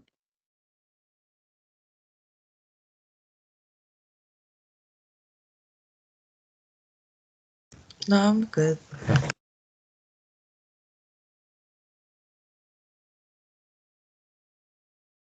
Maybe one of the things that maybe we didn't talk about that they often talked about was this old slave house that was in the neighborhood, and like how a lot of the story was centered around that. I don't know if I definitely haven't talked or thought a lot about it, but if other people have any thoughts around that, I would love to hear them. Yeah. Oh, sorry. Go ahead. No, go ahead, Jonathan. Sorry. No, it's okay. Oh, I would say that's actually exactly what I was going to say. I did find it a little strange that they specifically referenced the slave property, and there are actually a lot of discussions of colorism in the text, which I found a little bit interesting. And I don't know, again, like I'm very culturally removed from Brazil 50 plus years ago, but I did find it interesting, like how some of these things, and even with Cosmic and Camilla kissing, how it's just kind of like they talk about it and then like it's a thing, but they move on from it so quickly. I was curious if anyone else like caught that or had any thoughts about it, or maybe I again have really no significant understanding of Brazilian culture, so maybe this is normal, and like as an American raised mostly in the South, like I don't like see a lot of these things, but I did find a lot of that really interesting and was curious if anyone else had any thoughts on the way they talked about skin color and background, and the slave house in particular.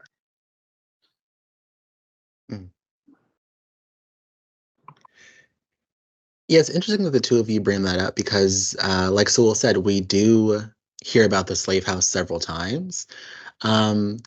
I didn't really understand the significance of it, other than it just being this abandoned building where kind of people went to do whatever. So yeah, but I think to go to Michael's point, I did notice the colorism throughout the story. I noticed how the author, if you referred to certain characters as black, or at least having black skin. I didn't really pick up on why, but I guess it does show the diversity in Brazil, which, like Michael said, I'm not someone who's from Brazil either, nor do I have a lot of cultural context. So it was good for me to hear that, I guess. But there was a certain point in the beginning of the story where the author begins to call certain characters black. And I was like, I hope he's not going to go a racist route. He didn't, thankfully, but that was a concern of mine. Do you have any thoughts on that, Arian? Or did you even notice the importance of the slave house at all? The slave house, I just accepted as, oh, this is one of those sites, because I imagined it as like a small town. There wasn't much things to do, so there were some certain sites that would attract like certain kids just full of energy and wanting a thrill or experience to go to than others, and the slave house sounded exactly like that, a site like that. So I just kind of thought of it as that. But for the colorism, I noticed it, but I guess I kind of overlooked it because it's kind of normal to me.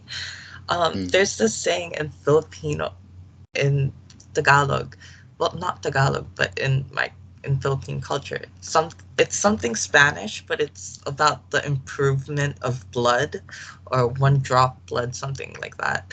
But the way it goes is that the closer you are to like Spanish, not really Spanish, but like whiteness, that's an improvement of blood. So the way that that color and the way that the lighter skin or darker skin was just thrown around, I just thought like, oh yeah, that tracks, that makes sense. I just never really, um, I guess because of my view and my um, understanding of that, I just thought of it as normal, especially in the context of the book. Yeah.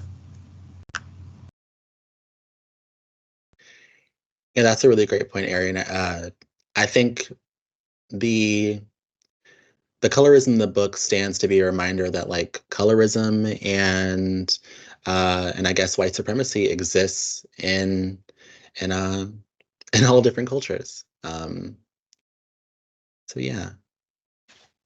And I guess before we wrap up on that, does anyone else have anything else they want to share about the novel?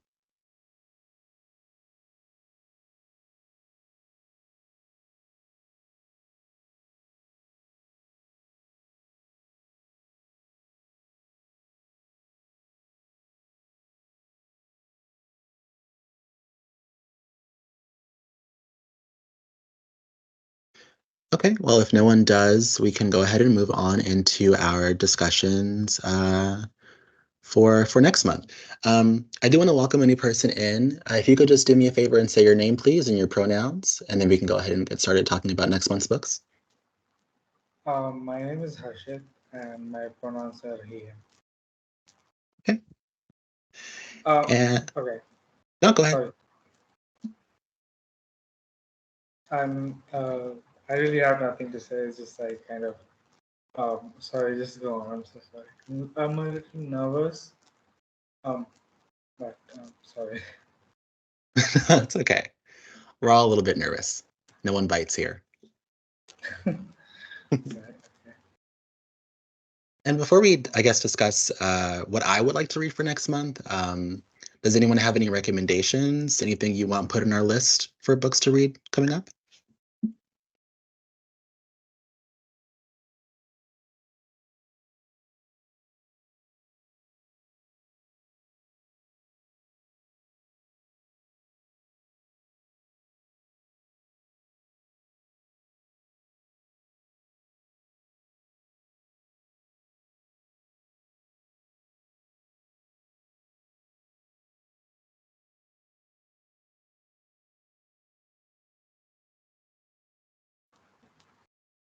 Can I go?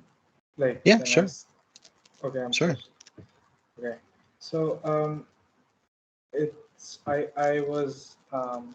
had read this a little bit. I like really like. I'm so sorry. Okay. I kind of like the cover, and then I read the plot summary, and it's called The House of Impossible Beauties. Mhm. And I read the plots. Oh my god. Okay. Um, I read the plot summary, and I really liked it. It's about uh, I think it's about the ball culture, like, and the protagonist. Or I don't think it's a maybe it's a memoir, but Mhm. yeah, it's I think they if it's non-fiction, they have like a mention of one of the houses from the ball scene, which I've heard of from Paris is Burning, Mhm. the House of Extravaganza, and yeah, I really like Paris is Burning. By the way, it's like I have watched that a couple of times. Um, but I mean there are other books that I really like, but um, or actually I have listed down, but just if I were to recommend one, maybe because mostly I actually really want to read this, Mhm. and I think I think it kind of is like and it's like people of color. I think it's also written by a person of color, and Mhm. so yeah, that's the one I chose. Yes. Okay. And just to make sure, you did say it's called The House of Impossible Beauties? Yes. Okay, gotcha. Okay, Yeah. I'll add that to our list. Does anyone else have any recommendations?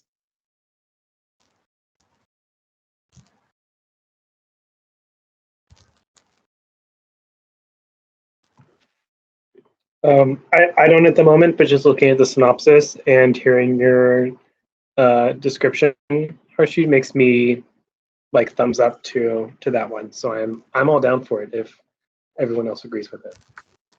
Yeah, me too. Yeah. Thank you so much, by the way. I'm so sorry. I think my mic was off. That's okay. I'm really kind of nervous, and thank you that you like my description. I'm sorry. That's okay. I'm nervous too. Don't worry. Okay, well, I'll add that book to our list, of course, since we have people who do want to read it. And sounds interesting to me too. So I'll add that to our list. I do have 2 books I would like to read for next month. I will send everyone the book descriptions in the chat so you can go ahead and read those yourself and let me know what you think. One is called Mouth by an author named Paloma Ghosh. This book is a horror anthology, so it's like a series of, I think, 10 or 11 short stories that are all horror stories. I'll put that one in the chat. Sounds interesting to me. Let me know what you guys think. And then Michael and I discussed in our last meeting that we would like to meet twice next month as well as we did this month. Everyone is welcome to come to both. You're welcome to come to either or. It's totally up to you. But we'll meet twice regardless. So the second book I would like to read is called Razorblade Tears. It is by an author named S.A. Cosby. It is a like crime thriller, not true crime, but a crime thriller about two fathers trying to solve their queer son's murders. I heard it's really good. Both these stories have over 4 stars. So let me know what you guys think. And maybe we'll read them for next month.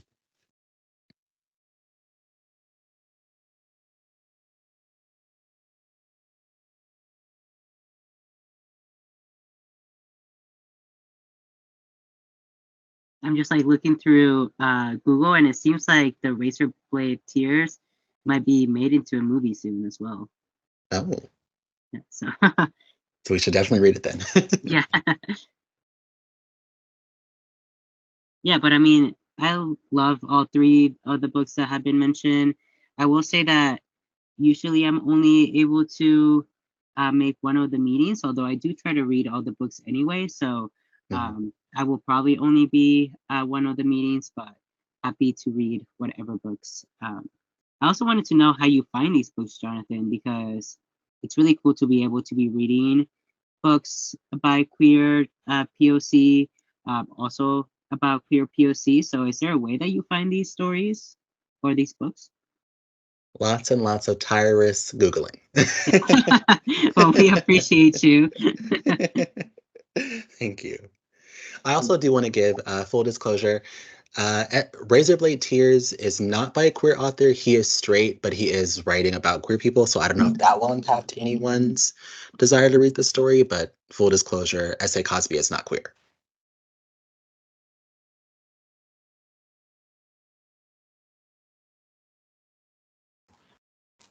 Hey, can I also add, like, I have some other books that I actually I have opened up like 20 tabs of Goodreads, Mhm.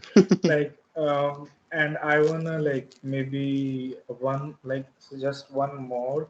I Sure. guess I'll post the link on the chat for the Goodreads, like for the Goodreads website, and maybe everyone can read the like the summary, and maybe then we can decide, I guess. I just want to just maybe one more book that I would want to be on this list. So is that okay? Yeah, totally. Go for it. Okay. It's called Okay, I'll just spell it. It's called. I'm not really. Wait, I'll just send the link first. I'm not really. I don't think I know how to properly pronounce this book's title, but it's about it's about like a gay man and who's uh,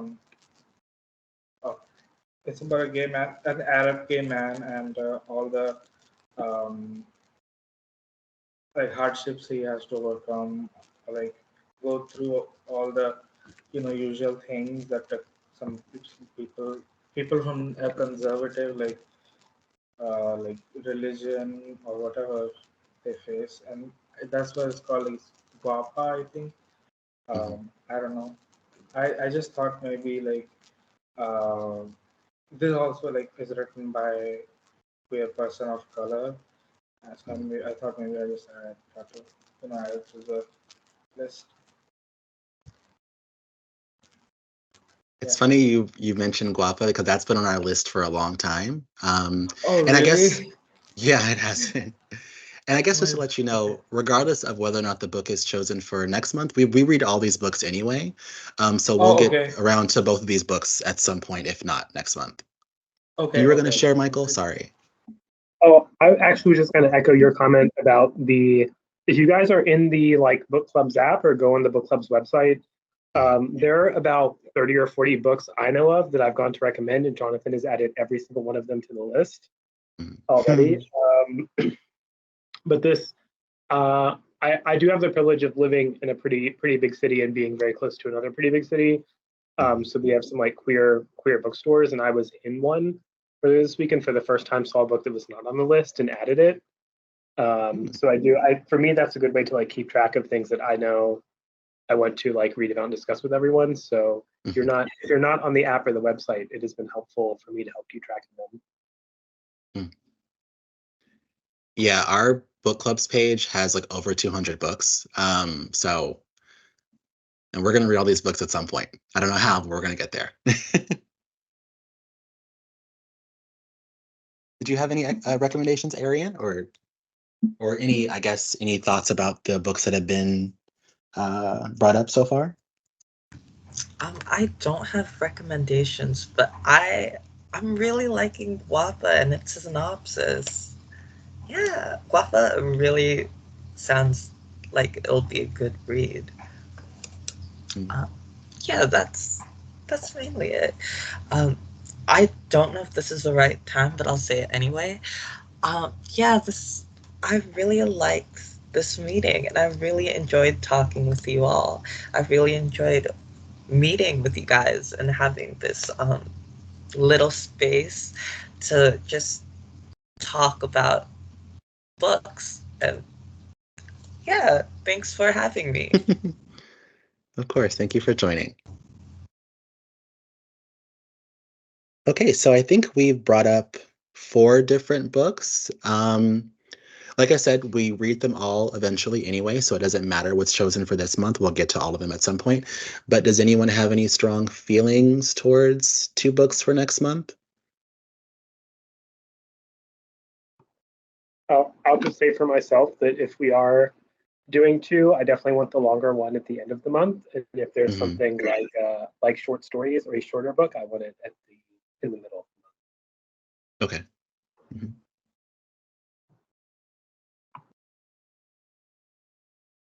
I agree.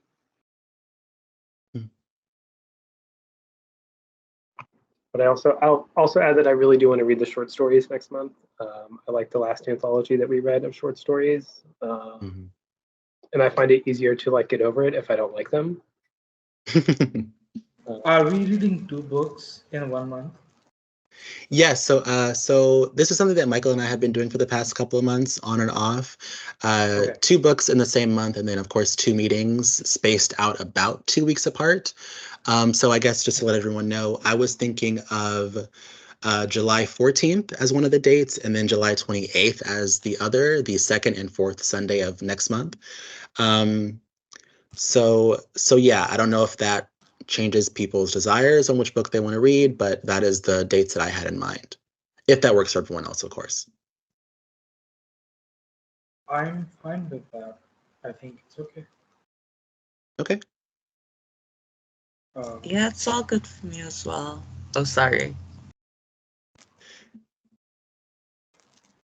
Okay, so I guess selfishly, because I chose them, I have strong feelings towards Razorblade Tears and Mouth. I know that some people have mentioned they do want to read the short stories, and Mouth is the only short story that we mentioned so far. So I think that's a pretty unanimous winner for next month. Does anyone have any strong feelings about what second book we read? Of course, everyone doesn't have to come to both meetings, but if you do want to come to both meetings, do you have any strong opinions over the second book we read? Hey Jonathan, I really I'm not being selfish, but Mhm. I would love if we could read Impossible, like the House of Impossible Beauties. I don't know. Maybe it's okay. I'll just say that. I'll just put that out. I don't know. What do you guys think? Yeah. Where does everyone else land on that? The House of Impossible Beauties for our second book. Yeah, I, that's probably. Oh, sorry, go ahead, Michael. no, go ahead. You're already talking. Sorry, Saul. I was gonna say that that's probably the meeting that I will make, and I'm also down to read the House of Impossible Beauties, mostly because it seems like maybe the Mouth and the race-related tears maybe are a little bit similar in terms of like what they're about, or in type of books that they're in. So maybe if we read one, maybe the House of Impossible Beauties is going to be a little bit different than the short stories, the short stories that we'll read. So to bring a little bit of diversity within topics that we're reading about. Yeah, I really like that. I think it's a great idea. Yeah.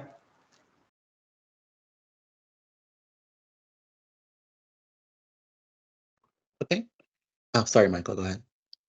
No, I was just going to say that I agree with that. And if we don't read House of Impossible Beauties this month, that I would definitely like to see it next month. But that's jumping ahead a few weeks, I know.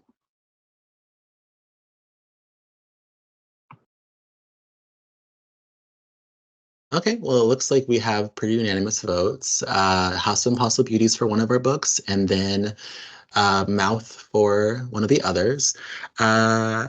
I do want to let you guys know House of Impossible Beauties is 416 pages. And again, this would be a 2-week period. Not that I'm saying that's impossible. I can finish that. I just want you guys to all keep that in mind.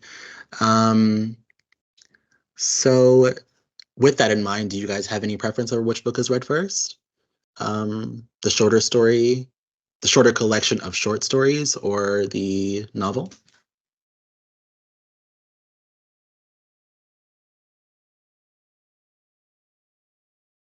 Maybe the longer novel by the end of the month.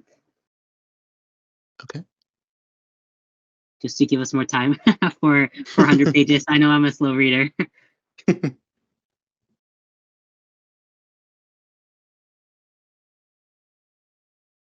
That sounds great to me.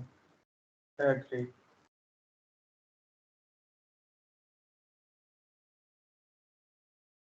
Yeah, no, that's good.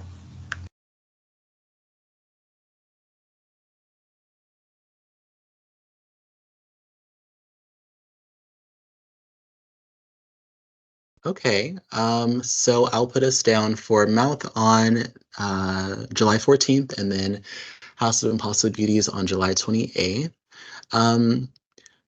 Harshid and I talked a little bit about time zone difference and how it may be more convenient for some of us in different time zones to meet a bit earlier. I'm always willing to move up meeting times, and of course switch meeting days for whatever works best for all of us. Is anyone else okay with moving it up a couple of hours? I was thinking maybe we move the meeting up 2 hours or so, which for me would be 10 a.m. Is that okay with everyone else for next month? By the way, I just want everybody to know that it's like 3 a.m. here in India, and it'd be a great like help if it's moved. You know, it's like moved a little before the meeting today, or like the time for today. Okay. Sorry. Wait, Is everyone else okay with that? So we're saying to make it earlier? Wouldn't it make more sense to make it later? Well, I guess the issue with that for me is I'm okay with later, but I would think, considering that it's 2 p.m. my time and then it's 3 p.m. Harshit's time, I would think, would No, that it's be 3 a.m. 3 a.m., right? Yeah. Yeah, so I mean, I'm fine with whatever. I'm just, if we I'm want to also move the fine with time, whatever. what time period would you guys prefer? I'd prefer if we didn't start earlier because the meeting for me was 5 a.m. in Melbourne time, and yeah, it was kind of hard making it to this meeting. So if it's 3 a.m., I probably wouldn't make it, but then I'd still try. So I guess I wouldn't mind if you guys are all okay with it, but I would prefer a later meeting as well.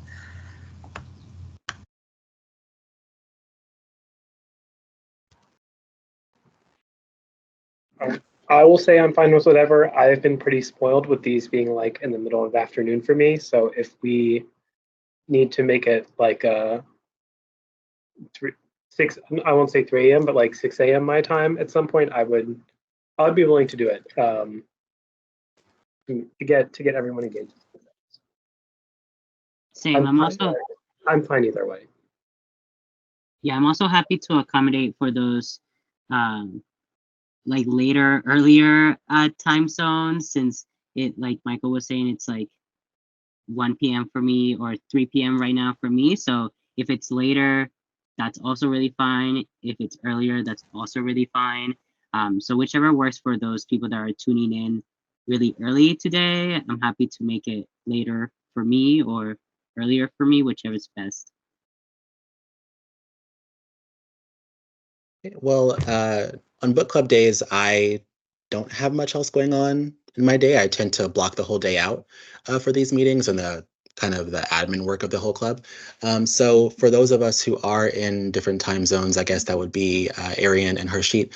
What times would you two prefer? It's going to be on 14th, right? July. One on the 14th and then one the 28th. So your book, The House of Impossible Beauties, would be the 28th. Okay. But I'll be there for mouth too. Is it mouth? Okay. Mm-hmm. Okay. I think you know what? Any time works for me, I guess. It's just 2 days from a month, and I think it's fine. I'll be I think I really don't I'm sorry guys. I'm fine with whatever time. Um, it's just yeah, it's okay. I'm fine with whatever. Yeah, I'm fine with the way it is now, but if it's more convenient for you guys to um, go a bit earlier, then um, yeah, it's only 2 days of the month, like Harshit said, so I could accommodate. Yeah, I think it would be useful or like really cool if we like had some way to like give our time zones or something in Discord. I just Yeah, yeah. that'd be nice if you guys could all add your time zones to your Discord bio. That would help me because I know we've shared a bit in the past where we all live, but I don't exactly know what time zones everyone is in. I know that I'm in Pacific Standard Time. Um, so, but yeah, I don't know when everyone else where everyone else is. And I don't want to sound cruel, but we are looking at moving the times, and I do need a concrete answer.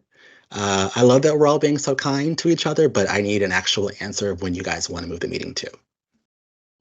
Okay, you know what? I think that's a great idea to have our time zones like in our profiles or whatever on Discord. So maybe Jonathan, you gotta do some, you gotta do some labor and figure out what would be, if you want to, anyone can do it, right? Just like look at each person's timeline who is, who will be joining or who usually joins, and uh, there's this app called like uh, it's called time zone converter, and it can is very helpful. Maybe I'll do it. I don't know. What do you guys think? I feel like maybe we have the meeting be at least at 7 a.m. for whoever is earliest. I feel like it's a pretty reasonable time, but I don't know who is the earliest. But that seems reasonable enough.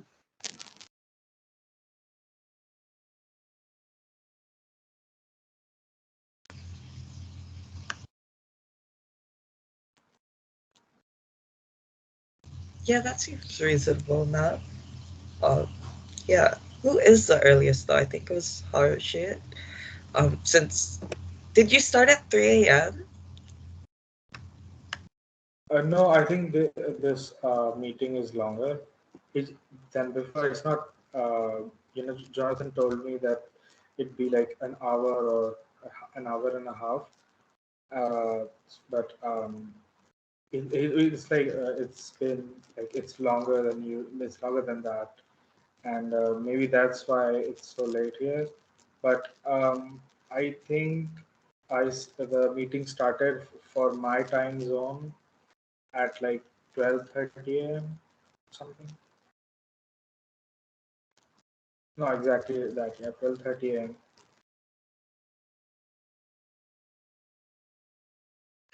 Okay, because I'm getting a little bit confused here now. To make things a bit easier, I'll simplify it a little bit. For whatever time zone you're in right now, whatever time it is where you are right now, would it be helpful for you to have the meeting be 4 hours from right now? For me, that will be 6 p.m. Does that work for everyone else? 4 hours from now, earlier or later? 4 hours later from now, wherever you are. Yeah, that would work better for me. Okay, wait.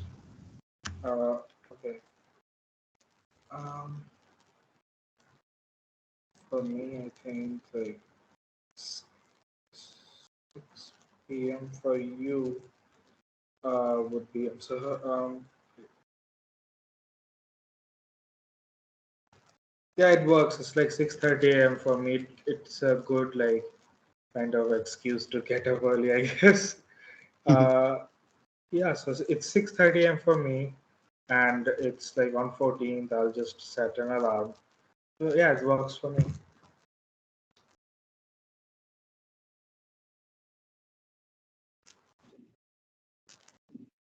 But I can make that work too. Yes. Yeah, same here. Okay.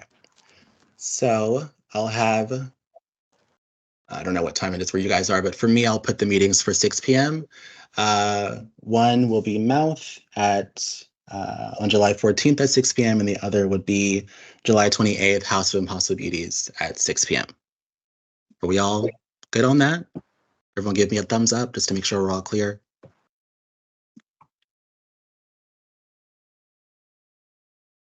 Okay, great. Well, now my brain hurts from doing all this math, but thank everyone for coming. I'm glad that we got to meet our new people, Arian and Harshid. Glad to see you again, Saul. And as Michael, always a pleasure. And does anyone else have any final thoughts, questions, comments, Yeah, I just concerns want to about say anything? something, Jonathan. Sure. I am looking forward to making friends with all of you guys, and I was maybe a little nervous today, but I think I promise it's going to get better, and I hope like I kind of am like being gain a conservative place like this, kind of like I'm really afraid of judgment, so I kind of am defense like I have my guards up.